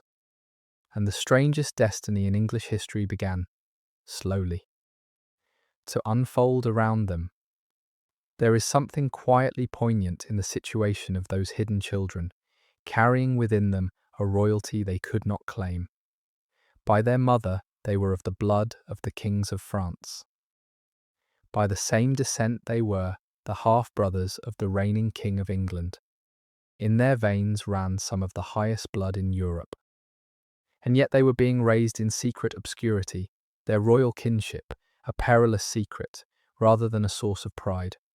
Their grand parentage something to be concealed rather than proclaimed.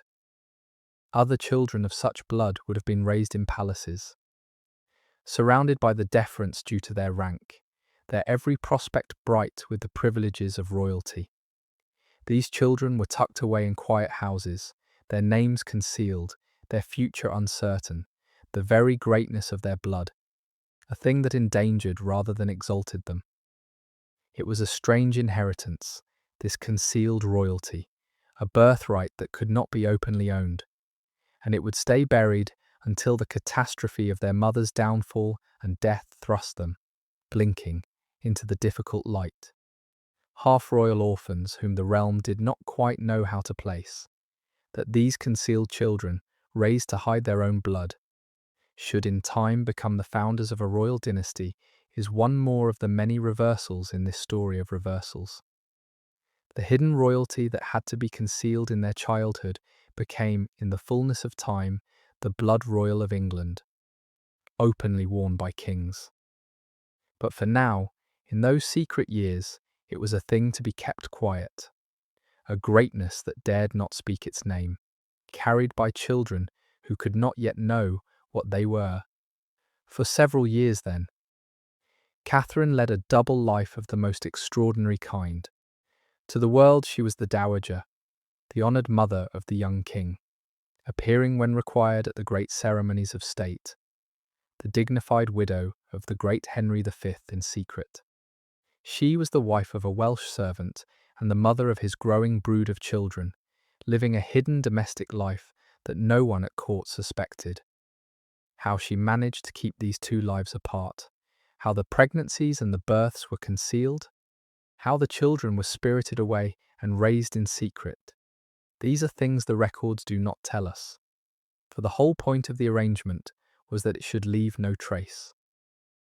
But manage it she did, year after year, sustaining her perilous secret through a remarkable feat of discretion and good fortune. There was real happiness in it, one senses. For all the danger, she had spent her whole life as a piece in other people's games, shifted about the board by their ambitions, married off to seal a conquest, set upon a throne for the convenience of a treaty, then locked in a gilded cage by suspicious men. In her secret marriage to Owen Tudor, she had for once acted entirely for herself, made a choice that was hers alone, and built a private life founded on her own desire rather than on the calculations of statesmen. It was a quiet rebellion against the whole order of her world, and for some years it gave her the thing that all her grandeur had never provided. A life she had chosen. But secrets, especially secrets so great, do not keep forever. And in time, the truth began to seep out, and the consequences she had risked everything to avoid came at last for her and for the man she loved. It is hard from our distance to feel the full shock that Catherine's choice would have carried in her own world, and it is worth trying to recover it. The social order of the 15th century was understood not as a human arrangement that might be changed, but very nearly as a law of nature. A great chain of rank, descending from monarch to commoner, in which everyone had an appointed place and was expected to keep to it. For a queen, a princess of France, a consecrated and anointed queen of England, the mother of the king, to marry a servant was not merely unconventional or imprudent.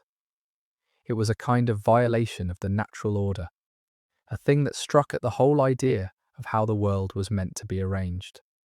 It would have seemed, to many of her contemporaries, almost unnatural, the highest of women abasing herself to the level of a menial, the high stooping to the low in a way that inverted the proper shape of things.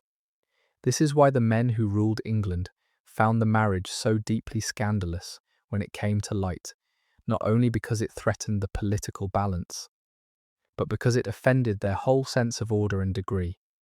And it is why Catherine's choice, seen rightly, was so much more than a private romance. It was, whether she meant it so or not, a quiet act of defiance against the entire order of her age, a declaration that her own heart mattered more to her than the great chain of rank into which she had been born. Few people in her world would have understood it, fewer still would have forgiven it. And yet, from that act of defiance, that refusal to keep her appointed place, came consequences that none of the defenders of the natural order could ever have imagined. She was not the only high-born woman of her era to reach for a love beneath her station, and it is worth placing her choice in that wider human context. For the impulse she followed was an old and recurring one. Across the centuries, in every age that bound women tightly to their appointed places, there were always some who broke the rules of rank for the heart queens and noblewomen who married beneath them, who chose passion over prudence, who defied the calculations of their families for the sake of their own longing. Such women were almost always punished for it, their stories held up as cautionary tales, their defiance treated as folly or scandal or worse. The social order depended on women of rank, making the marriages assigned to them, and a woman who wedded for the heart instead struck at the foundations of that order and was made to suffer for the blow. What is unusual about Catherine is not that she made such a choice, others did, but that her choice, against all the odds, was vindicated by history in the most spectacular way. The defiance that should have been merely a scandal, a footnote of folly, instead founded a dynasty and changed the course of a nation. Most women who wedded for the heart against their station vanished into obscurity or disgrace, their stories forgotten or remembered only as warnings. Catherine's story might have ended the same way, and by the reckoning of her own time, it did, in disgrace and an early death. But the consequences of her choice outlived the disgrace and transformed it, in the end, into something like glory. She was one of the many women who defied their place for love, She was one of the very few whose defiance remade the world. Where did this hidden life actually unfold? The records are frustratingly silent on much of it. But we can piece together something of the geography of Catherine's secret years.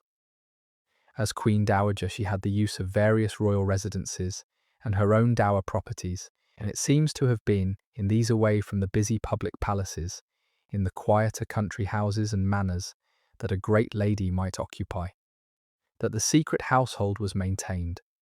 There is mention of her holding lands in Wales and elsewhere, and of favours granted to Owen Tudor in connection with her properties. The threads of a hidden domestic arrangement glimpsed faintly through the dry language of grants and accounts. One pictures a life lived in the margins of the great world, not at court, beneath the eyes of counsellors and rivals, but in the more private establishments where a dowager might withdraw, where her household was her own and her comings and goings less closely watched. There, in those quieter places, the Queen and her Welsh husband could be together, could raise their children, could live something like an ordinary married life, screened from the scrutiny of the men who governed England. It was a life conducted in the spaces between the larger events of the realm, in the country houses and the private chambers, where history was not being made, and where, for that very reason, two people could love each other in peace. The very obscurity that the records lament was, for Catherine and Owen, precisely the point. They needed to be unwatched, unrecorded, beneath the notice of the chroniclers. For years they managed it, and the silence of the record is in its way the measure of their success, until the silence broke and the great world came crashing in. It is genuinely remarkable that the secret held as long as it did, and the question of how is worth pondering, for it tells us something about the world Catherine lived in. A queen, after all, was a public personage, surrounded by attendants, her household full of servants and officials, her movements a matter of some note. How could such a woman conceal a marriage, repeated pregnancies, and a growing family of children? Some of the answer lies in the relative privacy that a dowager, as opposed to a reigning consort, could command, once she was no longer the wife of a living king, no longer at the centre of the court's daily life. She had a degree of seclusion in her own establishments that a reigning queen would never have had. She could withdraw to her dower properties, keep her own household, manage her own affairs with a freedom that her earlier position had denied her. Part of it, too, must have lain in the loyalty or discretion of those few who knew, for a secret of that size could not have been kept entirely alone, and there must have been servants and attendants who knew the truth and kept silent. And some of it, perhaps, was simply that no one was looking for such a thing, that the very unthinkability of the marriage was its best protection. Who would suspect a dowager queen of secretly wedding a servant? It lay so far outside the bounds of what anyone expected that it could hide in plain sight, unguessed because unimaginable. For years all this held, and the secret kept, until at last the accumulation of children and the inevitable leakage of so large a truth brought it, in the end, to the ears of those who would destroy it. But that it held at all, for the better part of a decade, remains one of the quiet wonders of the story. The reckoning came in the year 1436. By then Catherine had borne Owen Tudor several children, and the secret had held for the better part of a decade, but a thing so large could not stay hidden indefinitely, and at last the rumours of the Queen's secret marriage reached the ears of the man best placed to do harm with them. Humphrey, Duke of Gloucester, the same powerful prince who governed in the boy's name, and who had long kept his suspicious watch over the dowager. To Gloucester and the men around him, the news was a scandal of the first order. The widow of the heroic Henry V, the mother of the reigning sovereign, had secretly married a Welsh servant of no rank, and borne him a family of children, in flagrant defiance of the law that had been passed to prevent exactly such a thing. It could not be allowed to stand. The full weight of official displeasure now came down upon the secret household that she had guarded so carefully for so long. The marriage, so far as the authorities were concerned, was a violation to be punished and a danger to be contained. And they moved against it with cold determination. The quiet years were over. The hidden life that she had built, the home and the family she had made in the shadows, was about to be torn apart. And the woman who had dared to choose her own happiness was about to pay the price that the law had always threatened. It is worth pausing here on the son, the boy on the throne, for his fate would echo his grandfather's in a way that casts a long shadow over Catherine's whole story. The boy born at Windsor, Henry VI, grew up gentle, pious, and unworldly, and as the years passed, it became terribly clear that he had inherited something darker from his mother's family. For Henry VI, in his adult life, fell prey to the same kind of mental collapse that had afflicted his grandfather, the mad Charles VI of France. He suffered a complete breakdown, a spell of insanity in which he lost all awareness of the world around him, did not know those near him, and could not so much as acknowledge his own newborn son. The affliction that had haunted the French royal house had passed, through Catherine, into the line of England. There is a quiet tragedy folded into her story here. That the blood she carried from her afflicted father bore the illness with it, and that her gentle, hopeless son would be broken by the same darkness that had broken the grandfather he had never known. We will see, in a moment, what that inheritance would cost the kingdom. It is enough, here, to say that she had carried more than royal blood out of France. She had carried the seed of a sorrow that would outlast her by many years. The inheritance of madness is one of the darker threads in Catherine's whole story, and it is worth following it a little further, for it shaped the history of England as surely as her happier legacy did. The illness that had destroyed her father, the French sovereign who believed himself made of glass, did not die with him. It passed, through Catherine, into her son, the gentle Henry VI, who suffered his own devastating collapse into incapacity. And the timing of his breakdown could hardly have been worse, for it came at a moment of mounting political crisis, when the realm most needed a strong hand at its head, and instead found its ruler sunk in a stupor from which nothing could rouse him. That incapacity created a vacuum of power into which the ambitions of the great nobles rushed, and helped to precipitate the long and terrible civil wars that would tear England apart for a generation. So the madness of the Hotel St. Paul, the affliction of Catherine's father, reached across the sea and across the years to help plunge her son's kingdom into bloodshed. There is a bitter irony here, that the same woman whose secret marriage would found a dynasty also carried in her blood the seed of the incapacity that helped to bring on the wars through which that dynasty would have to fight its way to the throne. Catherine's two legacies, the founding blood of the Tudors and the inherited madness of the Valois, were intertwined in the most tragic way, the one helping to create the very chaos through which the other would ultimately triumph. She brought to England both a future dynasty's bloodline and a reigning monarch's ruin, and the history of the age was shaped by both. Why did Humphrey of Gloucester move so hard against the marriage when it came to light? Part of it was surely the genuine scandal of the thing, the affront to rank and propriety that a queen's match with a servant represented to a man of his world. But there was calculation in it too, as there was in most of what Gloucester did.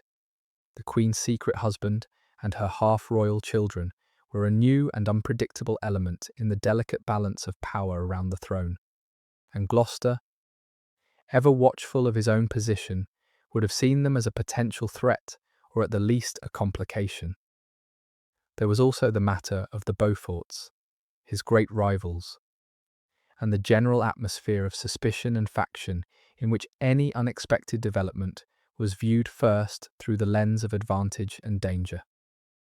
A queen who had married secretly and borne children in defiance of the law had broken the rules by which the men around the throne kept their wary equilibrium, and such a breach had to be answered, the irregularity contained. The players returned to their proper places, and so Gloucester moved with the cold decisiveness that marked his dealings, striking at Owen Tudor, breaking up the household, asserting the authority of the council over the wayward queen. It was not, one suspects, personal cruelty, so much as the reflexive harshness of power protecting itself. The machinery of a suspicious government grinding into motion against an unauthorized act. But the effect on the human beings involved was devastating all the same. Whatever Gloucester's precise motives, the result was the destruction of a family, a husband imprisoned, a wife driven into an abbey to die, children scattered into the care of strangers. The cold logic of power had its way, as it so often did, and a woman's happiness was the price.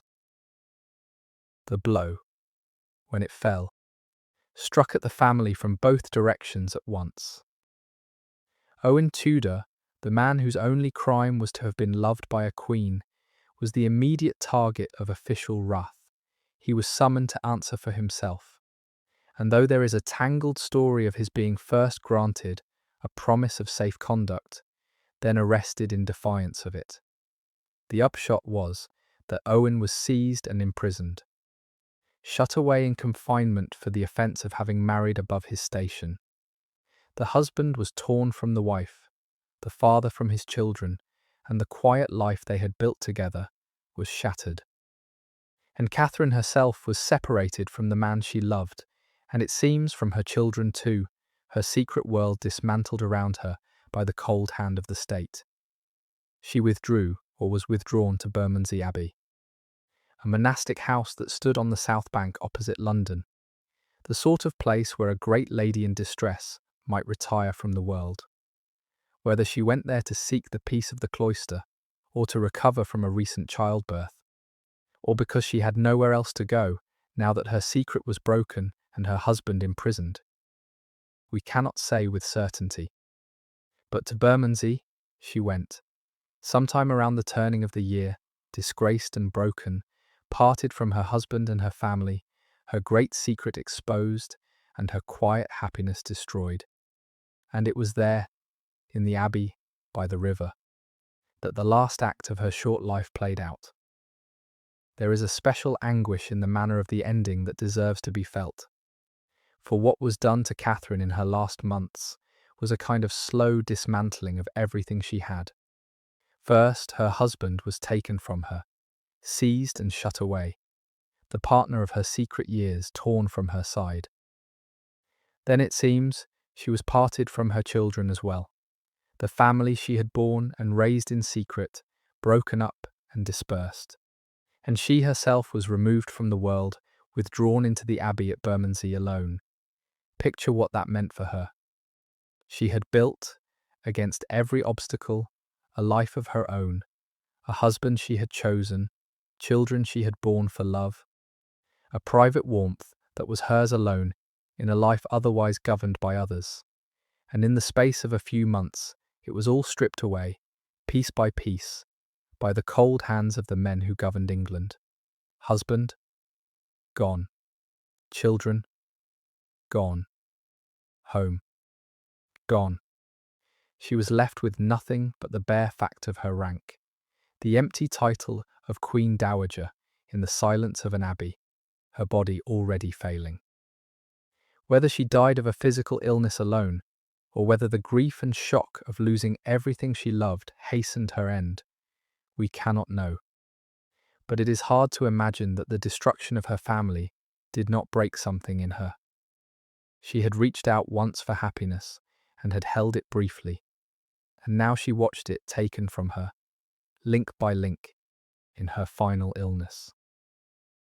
The queen, who could not rest in death, had been given precious little rest in the last of her life either. She died, one fears, with her heart already broken before her body failed. Bermondsey Abbey, where Catherine spent her final months, was an ancient and well-established monastic house on the south bank of the Thames, the sort of place where great personages in trouble or in need of retreat had long sought shelter. It was not a prison. Exactly, though for Catherine it may have felt like one. It was a religious house that offered seclusion, care, and the consolations of the church to those who came to it. There she would have been lodged in suitable quarters, attended by the monks and by her own remaining servants, surrounded by the rhythms of monastic life, the bells, the offices, the quiet round of prayer that ordered the days. For a dying woman, it was at least a place of peace and care, however much it may also have been a place of confinement and disgrace. We can picture her there in those last weeks, a queen in retreat, her health failing, attended in her decline, the noise and danger of the world held at bay beyond the abbey walls. Whether she found any spiritual comfort in the religious setting of her final days we cannot know, though for a woman of her age and faith, the nearness of the church and its rites would have been no small thing as death approached. She had her son's golden token of love. She had the care of the monks. She had perhaps the consolations of her faith. What she had lost was everything she had built for herself: her husband, her children, her freedom, her hidden happiness. And so she came to her end in the abbey by the river, parted from all she loved, attended by strangers and servants, a woman dying in retreat, her short and turbulent life closing at last in the quiet of a monastic house. She was 35 years old. The girl from the Hotel St. Paul had not had a long life, but few lives, long or short, have held more strangeness or more sorrow than hers. She was by now gravely ill. Her health, never robust, had been failing, and whether the cause was the strain of her recent childbirth, or the grief and shock of her family's destruction, or, as later writers came to believe, a long and wasting disease such as a cancer, she was sinking fast. She did not recover. On the 3rd day of January, in the year 1437, Catherine of Valois died at Bermondsey Abbey, worn out by illness and sorrow. Still only 35 years old. Like the heroic first husband she had barely known, she died young, her life cut short in its prime. One small piercing thing survives from these last days. Her son, Henry VI, now a boy of 15, sent his dying mother a token of his love: a tablet of gold set with a crucifix of pearls and sapphires. Whatever the official disapproval of her marriage, the boy on the throne had not forgotten that the woman dying across the river was his mother, and he sent her, at the end, this small golden sign that she was loved.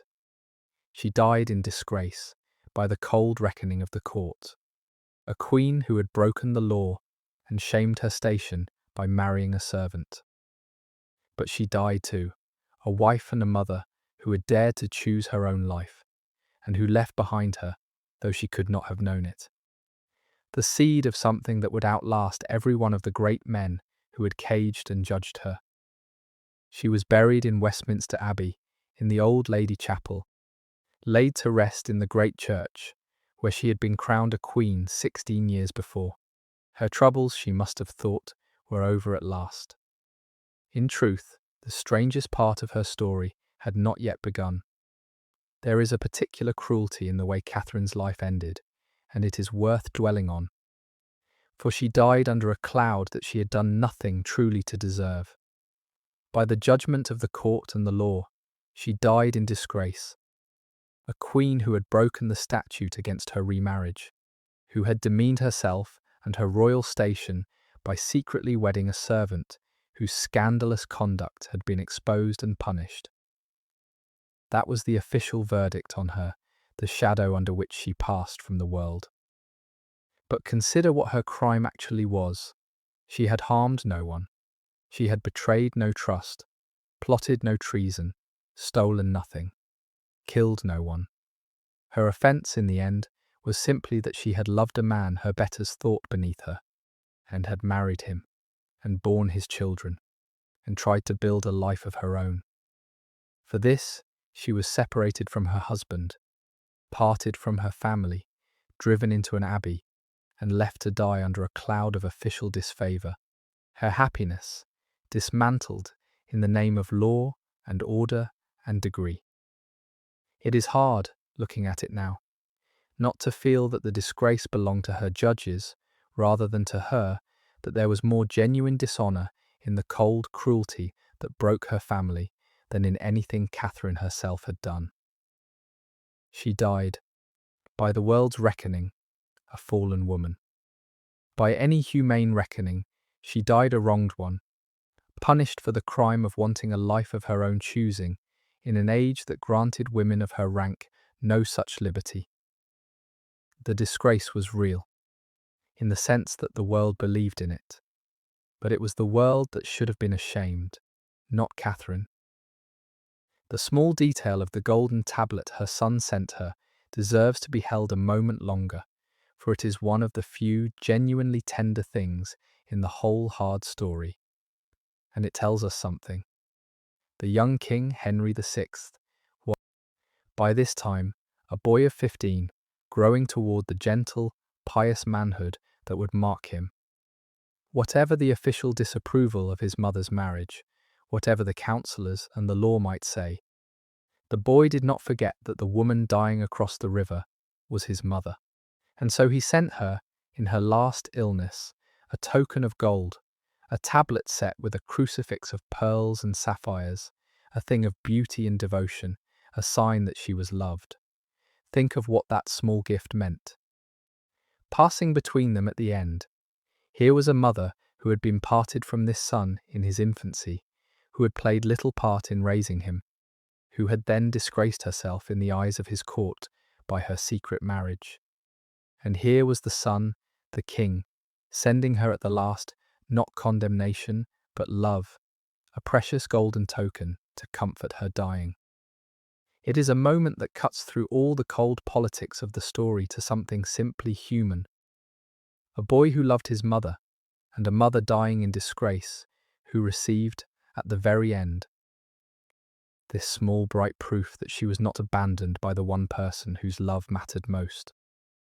The councillors had broken her family and driven her to the abbey, but her son sent her gold and a crucifix and his love, and whatever comfort that gave her in her final days, it was real, and it was freely given, and it was perhaps the last kindness her hard life received. With Catherine dead and Owen Tudor imprisoned, their children were left in a strange and vulnerable position, the half-brothers of the King of England, of royal blood on their mother's side, and yet the sons of a disgraced Welsh prisoner, with no clear place in the world. For a time the two boys, Edmund and Jasper, were placed in the care of an abbess, sheltered in a religious house while the storm passed. And then, as the years went by and the boys grew, something remarkable happened. Their royal half-brother remembered them. Henry VI, growing into his troubled manhood, chose to acknowledge his mother's other sons, to take them up and raise them to greatness, rather than leave them in obscurity. It was an act of real warmth on his part, and it transformed the destinies of the two Welsh boys utterly. Henry brought his half-brothers to court, had them educated as befitted men of rank, and resolved to raise them up as the princes of the blood they were. It was an act of real warmth on his part, and it transformed the destinies of the two Welsh boys utterly. But the full measure of how far they would climb is a thing we will come to shortly. For the moment, let us simply mark the turning point, that the hidden, disgraced, half-royal children, who might so easily have been left to vanish into obscurity, were instead claimed and cherished by the king their brother, and lifted toward the heart of the realm. It was the first turning of the wheel that would carry Catherine's blood, by a long and bloody road, all the way to the throne itself. Spare a thought for what those years must have been for the children themselves, caught up in a catastrophe they were far too young to understand. Edmund and Jasper were small boys when their world came apart, their mother dead, their father seized and imprisoned. The secret household that had sheltered them dismantled around them. Overnight they passed from the warmth of a hidden family life into the uncertain care of strangers, their future a blank and frightening question. They were placed, the records suggest, in the keeping of an abbess, sheltered within the walls of a religious house, while the adults of the realm decided what was to be done with the awkward half-royal children of a disgraced queen. It cannot have been a happy or a secure time. They were children of the highest blood and the lowest standing at once, too royal to ignore and too compromising to embrace. The living evidence of a scandal the great men of England would rather have forgotten, that they survived those years at all, and emerged from them not as forgotten embarrassments, but as acknowledged princes of the blood, was due entirely to the kindness of the half-brother who chose, in the end, to claim them. But for a time in their early childhood, Edmund and Jasper Tudor were as vulnerable as any orphans in the land, the castaway children of a love that the world had punished, their great destiny hidden from them, and from everyone else behind a fog of disgrace and uncertainty. The seed of the Tudor dynasty very nearly perished in those obscure and friendless years. That it did not is one of the quiet near misses on which the whole later history of England would turn. It is worth following. Just for a moment, how far those vulnerable children eventually rose, for the contrast with their friendless early years is staggering. Edmund the Elder was made Earl of Richmond and married to the heiress whose son would be king. Though he died young, his blood ran straight to the throne.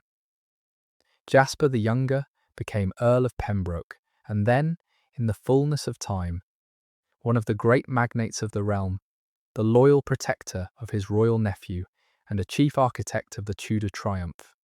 He would end his life as a duke, an honoured pillar of the dynasty he had done so much to create. The castaway children of a disgraced queen, sheltered in their infancy by an abbess, because no one quite knew what to do with them, rose to be earls and dukes, the acknowledged kinsmen of kings, the founders and guardians of a royal house. And the grandson of that secret marriage, the son of Edmund, wore the crown of England itself. Few rises in all of history are so steep or so improbable. From a hidden household and a friendless orphanhood, through the patronage of a kindly half-brother and the savage winnowing of the wars, the children of Catherine's forbidden love climbed all the way to the summit of the kingdom. The blood that had been a guilty secret, a thing to be hidden and disowned, became the royal blood of England, borne proudly by its monarchs. It is the kind of reversal that no one would credit in a tale, and yet it happened. And it began with two small frightened children, orphaned and disgraced, sheltered in an abbey, while the great ones decided their fate. The most consequential thing Henry did for his half-brothers was to arrange the marriage of the elder, Edmund Tudor, Earl of Richmond, to a young heiress named Margaret Beaufort, a match whose importance no one could have measured at the time. Edmund did not live long to enjoy his earldom or his marriage. He died young, carried off by disease while still in his 20s, leaving his child wife a widow and pregnant with his only child. And so, in the early days of the year 1457, that only child was born, a son named Henry Tudor.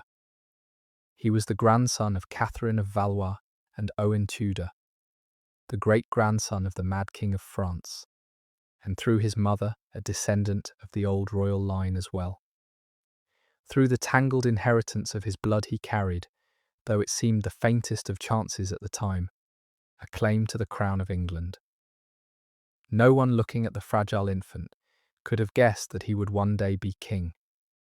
But the blood of the secret marriage, the union of a French queen and a Welsh servant, ran in his veins, and the wheel was still turning.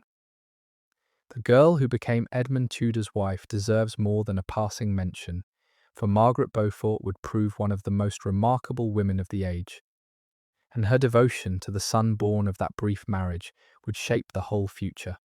She came of the Beaufort line, descended from John of Gaunt, and through that descent she carried a claim to the throne that, however clouded, would one day be the foundation of her son's right to rule. She was a tiny, formidable, intensely pious girl, married to Edmund Tudor while still a child and widowed by him while still a child, left at 13, a pregnant widow in a dangerous world. The birth of her son nearly killed her. She was small and young, and the labour was hard in the depths of a Welsh winter, and she never bore another child. Whether from the damage of that first terrible delivery, or from the simple fact that she would never again have a husband young enough or long enough at her side, that only child became the whole purpose of her life. Through all the long years of the wars, through exile and danger and the near extinction of the Lancastrian cause, Margaret Beaufort schemed and waited and worked with single-minded devotion for one end, to see her son safe.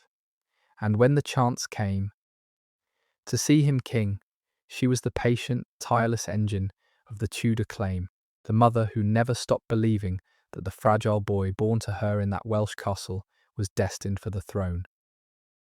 And in the end, against all the odds, she was proved right.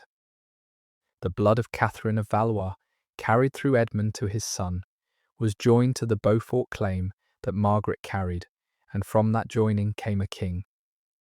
Two remarkable women, a generation apart, stand at the head of the Tudor line. Catherine, who founded it by daring to love, and Margaret, who secured it by refusing ever to give up. If Edmund Tudor died too soon to shape the future, his younger brother Jasper lived to become one of the most important men in the making of it. Jasper Tudor, Earl of Pembroke, was a survivor and a fighter, and across the long and terrible struggle that would soon engulf England, the dynastic wars between the houses of York and Lancaster, he proved himself the steadfast guardian of his family's fortunes, and above all of his fatherless nephew, the young Henry Tudor. When Edmund died and left his widow and unborn child, it was Jasper who took them under his protection, sheltering Margaret Beaufort and the infant Henry in his Welsh strongholds. And as the wars turned against the House of Lancaster, as battles were lost and the cause seemed doomed, it was Jasper who kept the flame alive, who guarded the boy who carried the family's blood, and who, when the time came, would shepherd his nephew through exile and danger toward the throne itself.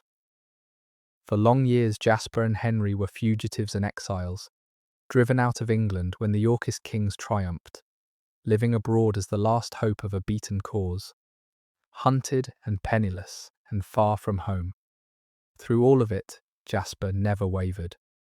He was the architect, more than any other single man, of the eventual triumph of his nephew, the uncle who kept the dream alive through the darkest years, who protected the precious life on which everything depended, and who lived to see the impossible come to pass. Without Jasper Tudor, there would have been no King Henry VII and no House of Tudor. The blood of Catherine of Valois flowed toward the throne through many hands, but few hands held it more faithfully than those of her son Jasper. The wars through which the Tudor children had to make their way were among the most savage in English history, and it is worth understanding the crucible in which the dynasty was forged. For some 30 years, on and off, the great noble houses of England tore at one another in a struggle for the crown between two warring branches of one royal family, Lancaster against York, the red rose set against the white. Battles were fought the length of the land. Kings were made and unmade and murdered. The heads of the great families were cut down in the field or executed after it. And the crown itself changed hands again and again as fortune swung between the factions. It was into this long bloodletting that the Tudors were drawn on the side of Lancaster, the cause of Catherine's son the king, and of her Tudor children. and the wars were merciless to them. Owen Tudor was beheaded after one battle. The Lancastrian cause was shattered again and again. For years, the Tudor heir, young Henry, was a hunted fugitive, driven into exile across the sea. His life forfeit if the Yorkists could lay hands on him. That the dynasty survived the wars at all was a near-run thing, dependent on the faithfulness of Jasper, the patience of Margaret Beaufort, and a great deal of sheer luck. But the wars also cleared the way for the Tudors, in the cruelest fashion, by slaughtering nearly everyone with a stronger claim to the throne. As the rival royal lines destroyed one another, branch by branch, the obscure Tudor claim that had once seemed negligible rose by elimination toward the front rank, until the grandson of a French queen and a Welsh servant stood, almost alone, as the last hope of a great cause. The wars that nearly destroyed the Tudors were also, in the end, what made them. The blood Catherine had carried into England survived the furnace and emerged against all odds, wearing a crown. Their father, meanwhile, the man who had started it all by daring to love a queen, met an end as dramatic as anything in his strange life. Owen Tudor, released at last from his imprisonment, lived to see his sons raised to the nobility and to throw himself, in his old age, into the wars on the side of the House of Lancaster, the cause of his stepson the king and of his own sons. He was an old man, by the standards of the age when the fighting reached its height, but he took up arms for Lancaster all the same, loyal to the family his marriage had created. In the early days of the year 1461, at a battle fought at a place called Mortimer's Cross, in the Welsh borders, the Lancastrian force in which Owen fought was defeated by the Yorkists. And Owen Tudor was captured. For a man of his years and his history, there was to be no mercy. He was taken to the town of Hereford, and there, in the marketplace, he was beheaded. There is a story grim and strangely moving that even at the block Owen did not quite believe his end had come until he saw the axe, and that a kindly woman gathered up his severed head afterward and washed the blood from his face and set candles around it. So died the Welsh servant who had married a queen on a scaffold in a market town, an old man cut down in a war between dynasties, one of which his own blood would shortly come to rule. He did not live to see his grandson become king, but the marriage he had dared to make, the love that had cost him so much, was carrying his descendants even then toward a crown. Owen Tudor's life between the death of Catherine and his own end was a long and surprising coda, and it is worth tracing, for the servant who married a queen proved a tenacious survivor. After the disaster of 1436, the discovery, the imprisonment, the loss of his wife Owen did not simply vanish. He was held for a time, escaped or was released, was recaptured, and eventually, as the political winds shifted, was pardoned and even received back into a measure of favour. The man who had been imprisoned for marrying the queen lived to be treated, in the fullness of time, as a person of consequence, the stepfather of the king and the father of 2 earls. He held lands and offices. He was a figure of some standing in the realm his sons were rising through. It was an extraordinary recovery for a Welshman of ruined family, who had once been a mere servant of the wardrobe. And it speaks to a certain resilience and force of character in the man that he weathered the storm of his wife's disgrace and emerged, decades later, as a respected elder of the Lancastrian cause. He had the satisfaction, in his later years, of seeing his sons made earls, acknowledged kinsmen of the king, lifted into the heart of the nobility. The secret he had kept and suffered for had borne fruit beyond any reasonable hope. And when the great wars came at last, the old man did not sit them out. He took up arms for the house his marriage had helped to create, the cause of his royal stepson and his ennobled sons, and rode to war in his old age for the family that his forbidden love had founded. It was a long way from the wardrobe of a lonely queen to a battlefield in the Welsh marches, and Owen Tudor had travelled the whole of it. The road from the scaffold at Hereford to the throne of England ran through a quarter-century of war, but it ran true. The boy born to the widowed Margaret Beaufort in the Welsh castle grew to manhood in exile, guarded by his faithful Uncle Jasper, the last meaningful claimant of the Lancastrian line, after the slaughter of the wars, had carried off almost everyone else with a better claim. And in the late summer of the year 1485, Henry Tudor came home. He landed in Wales with a small army, gathered support as he marched, and met the reigning King Richard III in battle at a field called Bosworth, in the heart of England. There, against the odds, Richard was killed and his army broken, and the crown of England, so the legend has it, plucked from a thorn bush on the field, was set upon the head of Henry Tudor. He was crowned Henry VII, the first Tudor to wear the crown, and the long wars between York and Lancaster were brought at last toward their end. Think of what that meant, traced back along the line of blood. The new King of England was the son of Margaret Beaufort and Edmund Tudor. Edmund was the son of Owen Tudor and Catherine of Valois. And so the crown of England now rested on the head of the grandson of a French princess and a Welsh servant, the descendant of that secret, forbidden, unthinkable union made in the shadows half a century before.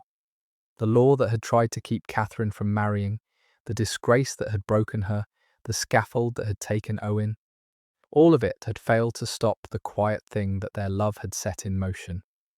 From a queen's defiance and a servant's daring had come a dynasty. Catherine of Valois, dead these 48 years, was the grandmother of England's king, and the founder, though she never knew it, of the most famous royal house the realm would ever see. It is worth standing back at this point to take in the sheer improbability of what had happened, for the chain of chances that carried Catherine's blood to the throne is staggering when you lay it out. Consider how many things had to fall exactly as they did. A French princess had to be married to an English king as the price of a war. That king had to die young, leaving her a widow, free to love again. The law meant to control her remarriage had to fail in the one way its makers never imagined, by leaving her free to wed a man too low to be foreseen. She had to fall in love with an obscure Welsh servant, of all the men in the world, and to marry him in secret, and to bear him sons. Those sons had to survive the catastrophe of her disgrace and their father's imprisonment. Their royal half-brother had to choose, against all expectation, to raise them to greatness. The elder had to marry the one heiress whose blood carried a claim to the throne. That marriage had to produce a son before the father died. And then the long, murderous wars between York and Lancaster had to slaughter virtually every other claimant with a better right, until the obscure grandson of a French queen and a Welsh servant stood, almost by default, as the last hope of a great cause. Remove any single link from that chain. Let Henry V live a few years longer. Let the law be written a little differently. Let Catherine's eye fall on some great lord instead of her servant. Let one battle go the other way. And there are no Tudors, no Henry VIII, no Elizabeth, no golden age that bears their name. The most famous dynasty in English history hung at every step, on the slenderest of threads, and the first and most unlikely thread of all was the heart of a lonely young widow who decided, against the whole weight of her world, to love where she chose. There is a deeper point here than mere improbability, and it touches the whole question of how dynasties are made. We tend to think of royal houses as grand and inevitable things, founded by conquerors and great men, their right to rule, rooted in blood and battle and the favour of God. And yet, here is one of the most famous dynasties in the history of the world, and its origin lies not in conquest or in any grand design, but in a private love affair conducted in secret and against the law, between a widowed queen and a servant of obscure birth. The Tudors liked to dress their origins in the respectable garments of legitimate descent and providential destiny, and later ages have often taken them at their word. But strip away the dynastic propaganda, and what you find at the root of the House of Tudor is something far more human and far more surprising. A lonely woman's choice to love where she should not, and the long chain of accidents that turn that choice into a throne. It is a useful corrective to the grand and impersonal way that history is often told.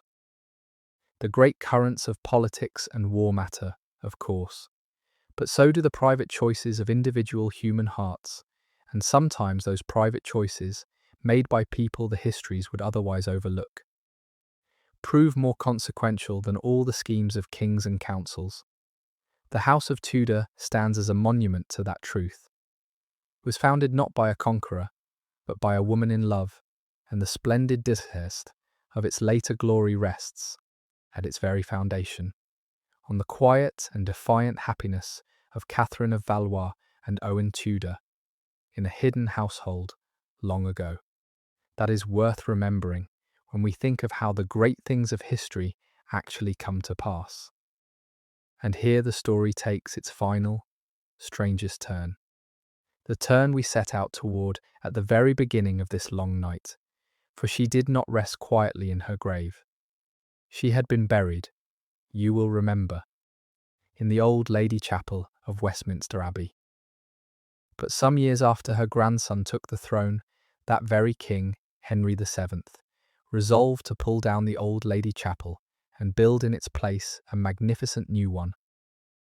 The soaring, fan-vaulted masterpiece that still bears his name today. And in the course of that great rebuilding, her tomb was disturbed and her coffin was moved. When it was opened, something unexpected was found. The body of the Queen, dead now for the better part of a century, had not decayed in the ordinary way.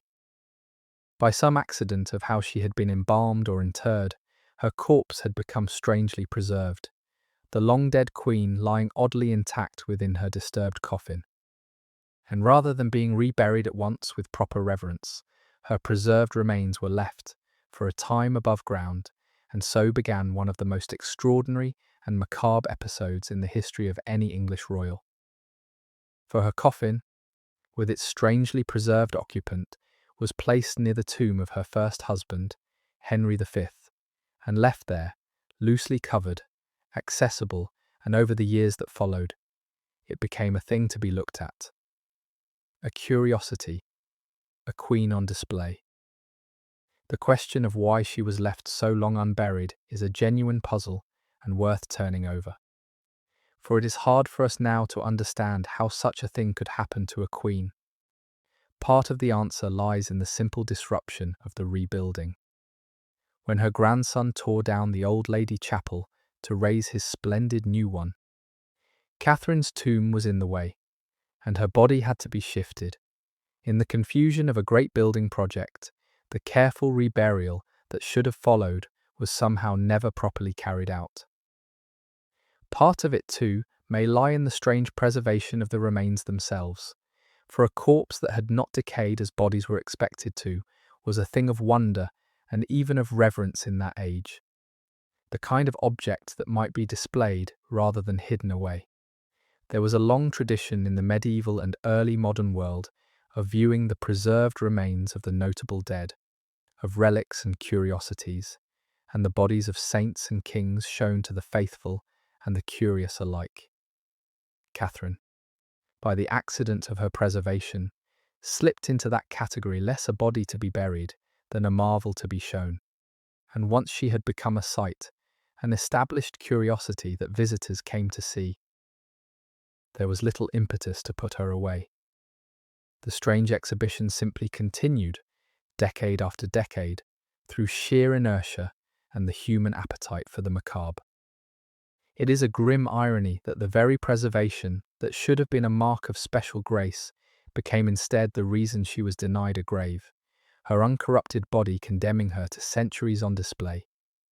The queen who had wanted, above all, a private life, was made in death into a public spectacle, looked at by strangers for longer than she had been alive many times over.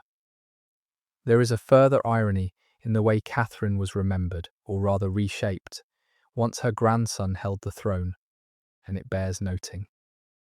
In her own lifetime, her marriage to Owen Tudor had been a scandal, a disgrace, a thing to be punished and hidden. But once the son of that union's grandson was King of England, the whole meaning of the marriage had to be transformed. A dynasty cannot be founded on a scandal. It needs a respectable origin, a lawful descent, a story it can be proud of, and so, under the Tudors, the secret and shameful union of a queen and a servant was quietly recast as a true and honourable marriage, the foundation of a royal house. Henry VII, her grandson, took care to honour his grandmother's memory and to assert the legitimacy of the line that ran through her. He replaced the inscription on her tomb with one that openly acknowledged her marriage to Owen Tudor.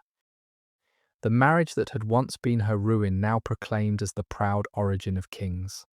The woman who had died in disgrace became, in retrospect, a dynastic foundress, her defiance reinterpreted as destiny, her scandal transmuted into the romantic origin story of a great house. It is a striking example of how the past is rewritten by those who inherit it, how the same act can be a crime in one generation and a glory in the next, depending on what it leads to. She had not changed. Her marriage had not changed. Only the outcome had changed, and the outcome rewrote everything that had gone before. The disgraced widow of 1437 became the honoured ancestress of the Tudor kings, and her forbidden love was enshrined at last as the wellspring of a dynasty. For something close to 250 years, the body of Catherine of Valois lay above the ground in Westminster Abbey, exposed to the gaze of the curious. From the 1500s through to the 1700s, visitors to the abbey could come and look upon the preserved corpse of a medieval royal, and some of them, it seems, could do rather more than look. The body became one of the strange sights of the abbey, a relic and a curiosity, shown to those who asked, a sovereign reduced to an exhibit. It is a deeply strange thing to contemplate. This woman who had been a princess of France and a queen of England, the mother of one king and the grandmother of another, the founder of a dynasty, lying for centuries, not in a tomb but on open view. Her preserved face turned up to the gaze of strangers, generation after generation, and the strangest moment of all came in the year 1669, and was recorded by one of the most famous diarists in the English language. On Shrove Tuesday of that year, a man named Samuel Pepys, the naval official whose private diary would one day make him immortal, came to Westminster Abbey, and by some favour was permitted to see the body of the long-dead princess. And Pepys, being Pepys, did not merely look. He took the upper part of the body into his arms, and he bent down, and he kissed the Queen upon the mouth. He recorded it that very day in his diary, with a frankness that is almost comical, and yet, when you think on it, profoundly eerie, that he had held the dead in his arms and kissed her, and that it was his own birthday, and that he was on that day 36 years old, and that he had kissed a long-dead queen. More than 2 centuries after her death, Catherine of Valois received that strange and unwelcome kiss from an idle stranger. She who had been loved, in life, by a Welsh servant, and who in death was kissed by a passing diarist on his birthday, in the cold of the abbey. There is something worth sitting with in the sheer strangeness of that meeting across the centuries. The living diarist and the dead queen, separated by more than 230 years, brought together for a moment in the cold of the abbey. Think of the distance between them. When Catherine died, the Wars of the Roses had not yet begun. England was a medieval kingdom, the Tudors unborn. The age she knew utterly remote from the one Pepys lived in. By the time Pepys bent down to kiss her, that whole medieval age had passed away. The Tudors had risen and fallen, the country had broken with Rome. A king had been beheaded, and Pepys himself lived in a London of coffee-houses and naval offices and the new science, a scene she could not have begun to imagine. And yet there she was, her preserved face turned up in the dim abbey, a fragment of that vanished medieval time reaching forward into Pepys's own hands. He kissed a queen, he wrote, marvelling at it, on his birthday, and counted himself 36 years old. It is a moment that collapses time strangely. The living man and the long-dead queen touching across the gulf of ages. And it has a kind of eerie poetry to it that no inventor of tales would dare to contrive. The woman who had wanted only a private life, who had been a pawn and a prisoner and a secret wife, lay exposed for centuries to exactly the kind of intrusion she had fled in life. Her very body made a thing for strangers to handle and remark upon. There is pathos in it, and there is something almost unbearable. And there is, too, in Pepys's frank astonishment, a flicker of genuine wonder at the strangeness of touching the past. He had held history in his hands, and kissed it, and he knew it, and he wrote it down. Think, too, of all the eyes that fell upon her across those long centuries of exposure, the unbroken procession of the curious filing past the preserved queen. For generation after generation, as the world outside changed beyond all recognition, Catherine lay in the abbey, looked upon by people whose own lives spanned the whole transformation of England from a medieval kingdom into a modern nation. Visitors of every kind came and gazed, scholars and clergymen, travellers and idlers, the devout and the merely morbid, each adding their moment to the centuries-long vigil over the queen who would not decay. She was pointed out as one of the sights of the abbey, her story told and retold to the curious, her preserved form a fixed attraction in the great church through the reigns of king after king. Whole eras of history rolled past while she lay there. Religious upheavals, civil war, plague and fire, the rise and fall of dynasties, the slow remaking of the entire world she had known. And through all of it, the body of the medieval queen remained, a still point amid the turning years, gazed upon by the living as the years and the generations streamed past. There is something almost vertiginous in contemplating it, the sheer span of time across which she lay exposed, the countless strangers who looked upon her face, the long span of changing England that flowed past her unburied form. She had wanted in life only a quiet private happiness. In death, she became one of the most looked upon women in the kingdom, her stillness a fixed mark against which the restless centuries measured themselves, until at last, after more years than most dynasties endure, she was allowed to pass out of sight and into rest. It was not until long afterward that Catherine was at last allowed to rest.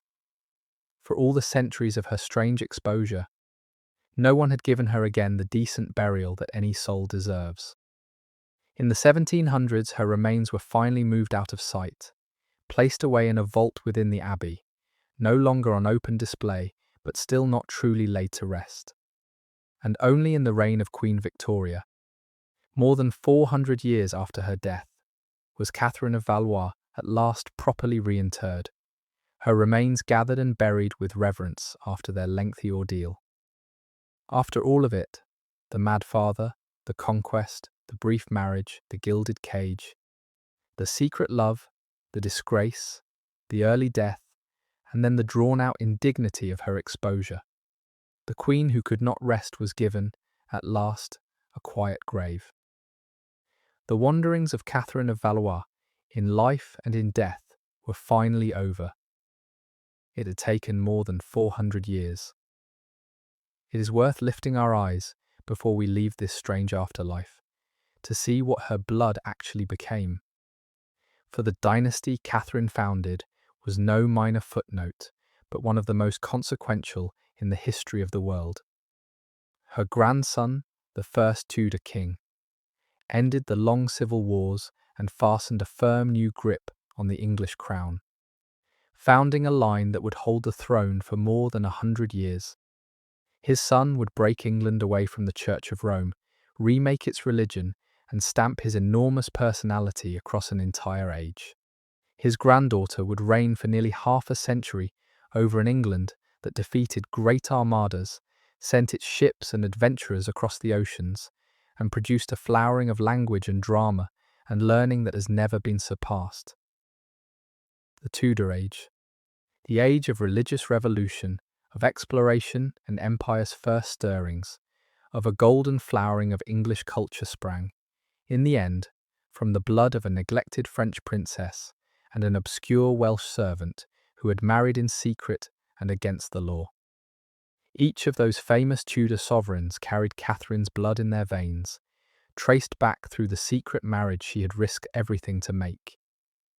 She had founded, without ever knowing it, the dynasty that would carry England out of the Middle Ages and into the modern world.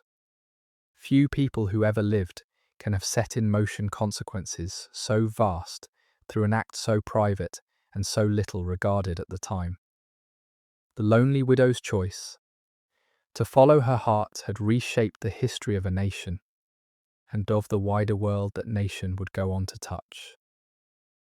There is a thread worth drawing out before we turn to the end about the women who stand at the headwaters of the Tudor line, for it was women, as much as men, who made that dynasty.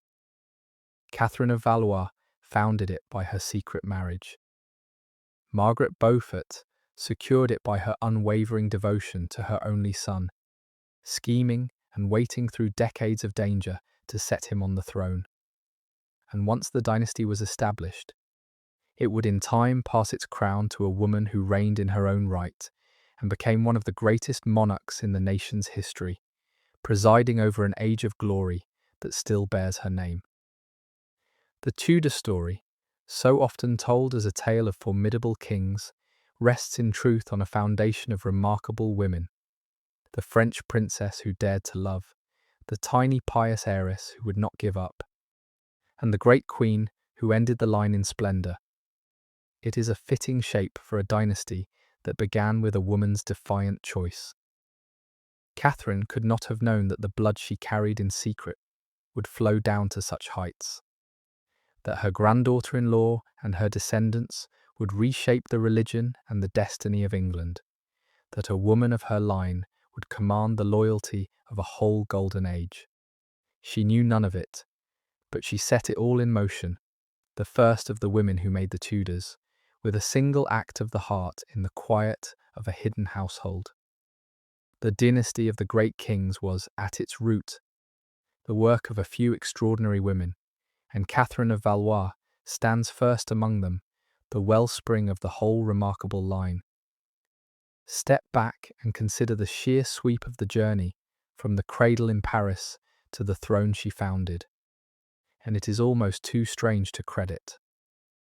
A neglected princess is born in a palace of a mad king, in a kingdom tearing itself apart. She is married off as the price of her country's defeat to the foreign conqueror, made a queen, widowed before she is 21. Caged by suspicious men, she falls in love with a servant, marries him in secret, bears him a hidden family. The secret breaks, her husband is imprisoned, she dies in disgrace at 35. Her body, refusing to decay, lies on display for 2 centuries and is kissed by a passing diarist. And meanwhile, through it all, the blood of her secret marriage flows down the generations, through her orphan children, through the savage wars, through exile and battle, until her grandson takes the crown and founds the most famous dynasty in English history. The house that will break with Rome, defeat armadas, and preside over a golden age. From a neglected girl in a Paris palace to the foundress of the Tudors, by way of a forbidden love and a corpse on display. It is a life that reads like the wildest invention, and yet every part of it is true. Few human lives have travelled so far, or held so many strange turns, or echoed down the centuries to such enormous effect. Catherine of Valois lived only 35 years and was, for most of them, a pawn in other people's hands. And yet the consequences of her one free choice are with us still, written into the whole subsequent history of England. It is a staggering thing when you lay it all out, and it began with a lonely girl and an act of love. For a long time, it must be said, Catherine was remembered chiefly for the macabre curiosity of her exposed body, rather than for the remarkable woman she had been, her strange afterlife overshadowing her actual life.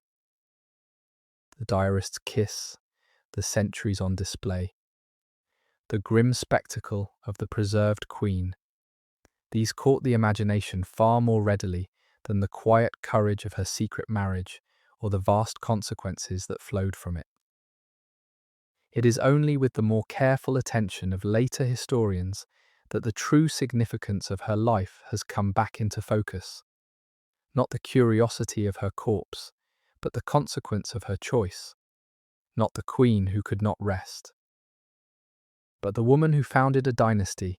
There is a rightness in that recovery, for it restores to Catherine the dignity that her long exposure had stripped from her, and recognizes her not as a ghoulish exhibit, but as a figure of real historical weight, the wellspring of one of the most important royal houses in the history of England. She deserves to be remembered for what she did and what she set in motion, not for the indignities visited on her body long after she was past caring. The woman matters more than the corpse, the choice more than the curiosity. And the woman, looked at clearly, is a figure of quiet and considerable importance, a princess who endured neglect and powerlessness with dignity, who found and seized a private happiness against all the odds, and who, by following her own heart, became the unlikely foundress of an age. That is the Catherine worth remembering, and it is to her, not to the exhibit in the Abbey, that we owe our attention as we let her story draw toward its close. There is a fitting completeness in where Catherine finally came to rest, and it is worth marking. She lies now in Westminster Abbey, beneath the chantry of Henry V, the husband she barely knew, reunited in death, after all the centuries of wandering, with the husband who had won her as the price of a war.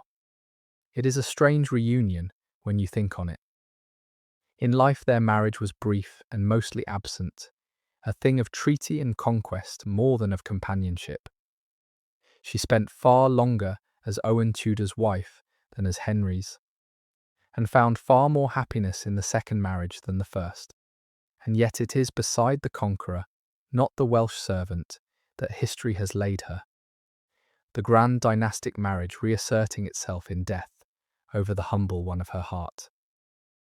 There is something a little sad in that even in the grave she was returned to the husband of state rather than the husband of love, the official version of her life prevailing over the private one. But there is dignity in it too.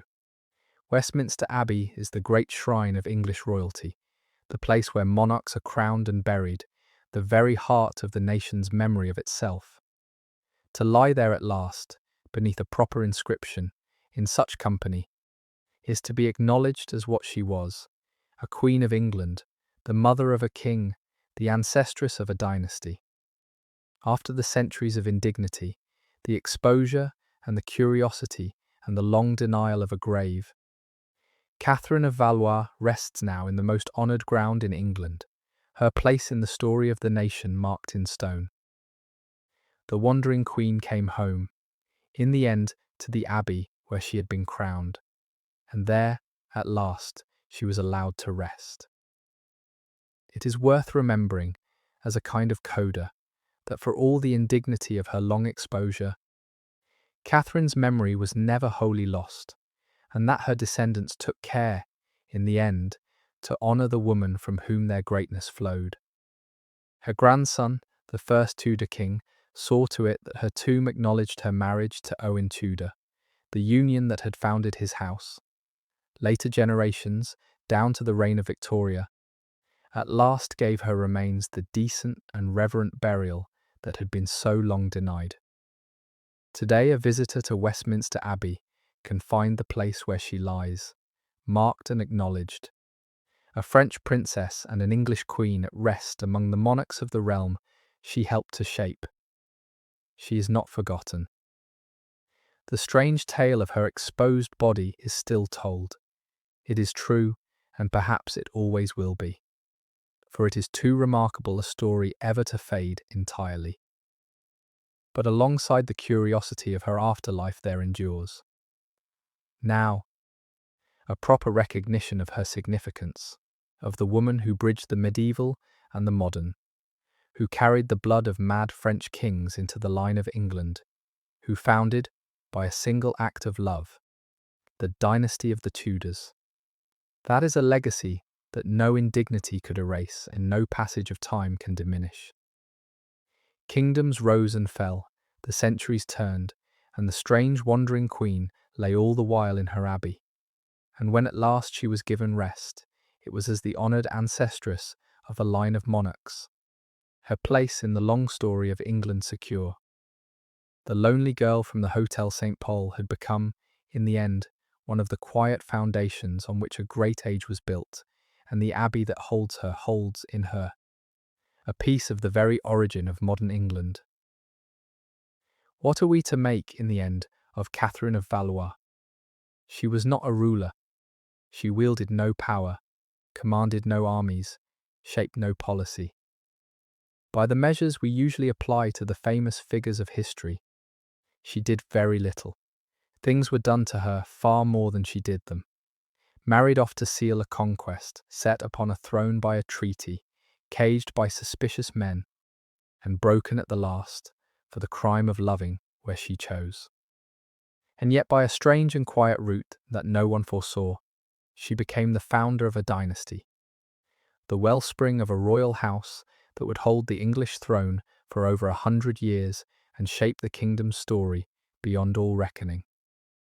The House of Tudor, the dynasty of a famous monarch with 6 wives, of a celebrated queen who never married, of the golden age that bears their name, sprang from the secret marriage of this neglected French princess and her Welsh servant. It is one of history's deepest ironies that the law passed to keep Catherine from marrying achieved precisely the opposite of what its makers intended.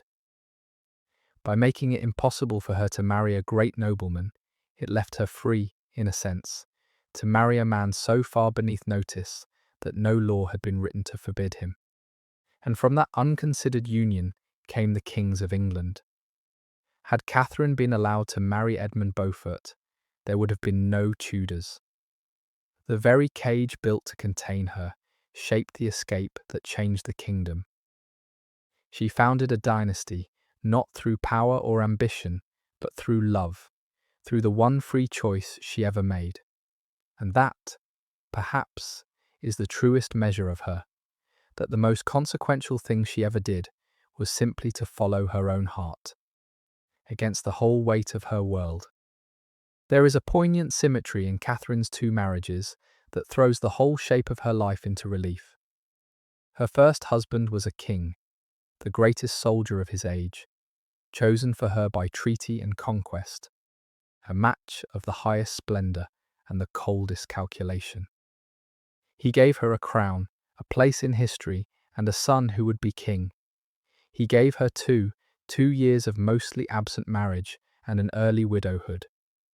Her second husband was a servant, a Welshman of no rank, chosen by her own heart in defiance of law and custom, a match of no splendour and no calculation at all. He gave her no crown and no grandeur. He gave her instead a home, children she could raise herself, and the warmth of a love freely chosen. The first marriage was everything her age prized: grand, dynastic, advantageous, sealed with a crown. The second was everything her age despised: humble, scandalous, imprudent, sealed only with affection. And yet it was the second marriage, the disgraceful one, that gave her both her deepest happiness and her most lasting legacy.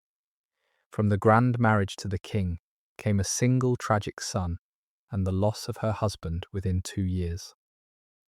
From the scandalous marriage to the servant came a family, a love, and a dynasty that would rule England for over a century. There is a quiet lesson in that contrast, about the difference between what the world prizes and what actually nourishes a human life, and about where true consequence sometimes hides.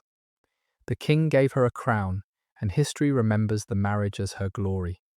The servant gave her a life, and it was that union, the one the world called her shame, that truly mattered, both to her heart and to the history of England. Before we let her go, it is worth pausing on the shape of the life entire, for there are few stranger or sadder in all the long roll of England's queens. She began as the unregarded daughter of a mad king, half forgotten in a court consumed by crisis. She was raised to the summit of fortune as the bride of a conqueror and the Queen of England, only to be widowed before she was 21 and locked away from all real power. She found, in secret and against the law, a private happiness that was hers alone, and she paid for it with disgrace and an early death. And then, in the strangest coda of all, she was denied even the peace of the grave for 400 years. Her preserved body made a curiosity for the gaze of strangers, kissed by a passing diarist, shown to the crowds, before she was at last laid quietly to rest. Through all of it, she remained. One feels more sinned against than sinning. A woman moved about the board by the ambitions of powerful men, who reached out only once for something of her own, and was punished for it, and who triumphed in the end, without ever knowing she had done so. For she never knew. She died nearly 50 years before her grandson took the crown, unaware that the children she had borne in secret would carry her blood to the throne of England. The founder of the Tudor Dynasty went to her grave believing herself a failure and a disgrace. And it was left to history to reveal what she had truly wrought. It is worth admitting, too, how little we truly know of the woman herself, for Catherine of Valois remains, in the end, a curiously shadowy figure at the centre of her own extraordinary story. We know the great events of her life, the birth, the marriage, the crown, the widowhood, the secret love, the disgrace, the death, but of her inner self, her character, her thoughts and feelings. The records tell us almost nothing. No letters of any intimacy survive to let us hear her voice. No one who knew her left us a portrait of her personality beyond the conventional praise of her beauty and grace. We are left to infer her from the shape of her actions, and the most eloquent of those actions is the secret marriage itself. The one moment when she stepped out of the role assigned to her and did something entirely her own. From that single act of defiance, we can guess at a great deal, at a warmth that craved real affection, at a courage that would risk everything for it, at a will that would not be wholly contained by the cage built around her. But it is guesswork, drawn from the outline of a life rather than from any direct knowledge of the woman who lived it. She comes down to us as a figure glimpsed through circumstance, defined by what was done to her and by the one great thing she did in return, her interior life lost to the silence of the centuries. Perhaps that is fitting, in its way, for a woman who spent so much of her life as a symbol in other people's stories. The seal on a treaty, the mother of a king, the foundress of a dynasty. The real Catherine, the woman behind all those roles, kept her own counsel and took most of herself with her into the silence. What she left behind was not a self we can fully know, but a line of consequence that changed a kingdom, and the memory of a single brave and defiant act of love. Where, then, does our knowledge of Catherine actually come from, given how thin and fragmentary it is? The bones of her story are recorded in the official documents and chronicles of the age, the treaties and parliamentary acts that mark her marriage and the law against her remarriage, the chronicles that note her coronation and her death. the records of grants and properties that trace faintly the edges of her hidden life. The secret marriage itself, by its nature, left little direct evidence, and much of what we believe about it comes from later writers, especially those of the Tudor period, who had their own reasons for telling the story in a particular way. The charming details, the tumble into her lap, the legend of how the lovers were discovered, come down to us through traditions of uncertain reliability. The kind of stories that gather around a romantic tale and may or may not preserve a kernel of truth. The afterlife of her body, by contrast, is unusually well documented, recorded by the very people who came to see it, including the diarist whose kiss made the encounter famous. So we have a strange and uneven picture, a life sketched in official outline, a marriage glimpsed through legend and inference, and an afterlife described in vivid and macabre detail. The person at the heart of it all remains elusive, pieced together from fragments, her true self largely lost. It is the usual lot of medieval women, queens included, whose inner lives the records so seldom preserve. And it means that any portrait of Catherine must be drawn with humility, acknowledging how much is guessed and how much simply cannot be known. We see her, as it were, by candlelight and at a great distance. The outline clear enough, but the details lost in shadow. If there is a lesson to be drawn from the strange shape of Catherine's life, perhaps it is this: that history turns, very often, not on the grand designs of the powerful, but on the private choices of those they overlook. The men who governed England in Catherine's day were masters of calculation, weighing alliances and marriages and the balance of factions, building their careful structures of law and power to keep the realm in the shape they desired. And the thing that overturned all their careful calculation, in the end, was something they had never thought to reckon with: the heart of a lonely young woman, choosing for herself. They built a law to control her marriage, and the law funneled her toward a match they could not have imagined and could not prevent. They watched her for any move that might disturb the balance of power, and she made the one move that disturbed it more than any other, quietly in the spaces where they were not watching. The great men shaped the politics of their day, and they have their place in the histories. But it was Catherine's overlooked and disregarded choice, the choice of a woman who held no power and was meant to make no difference, that founded the dynasty that would outlast them all. There is something heartening in that, and something humbling. The powerful are not always the ones who shape the future.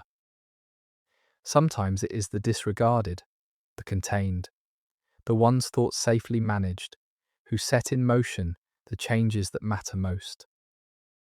Catherine of Valois was meant to be a symbol and a pawn, a piece moved about by greater hands. Instead, by following her own heart against the whole weight of her world, she became the quiet founder of an age. The history books remember the monarchs who came after, but they all came from her.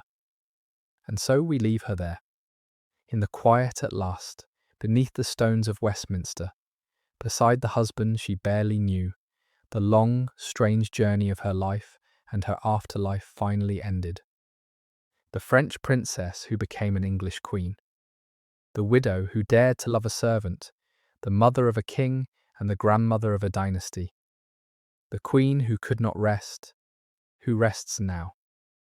Let the candlelight of that old palace in Paris where she was born fade gently down, and the cold abbey where she lies grow still, and let the whole long tale of her settle into the dark with you now.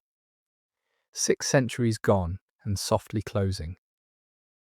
If the few hours we have spent together this evening brought you any ease, and you find yourself wishing to return to this still place on some other night, then you are warmly invited to stay near, under no pressure of any kind. And one more of these slow wanderings through the far-off past will be ready for you whenever the dark grows long. Everything you have heard tonight was drawn from the real history of Catherine of Valois, gathered and shaped with care. the gaps in the record gently bridged where the truth has been lost to time. Sleep well, stay warm, be kind to the people in your house, and I will see you in the next one. Good night.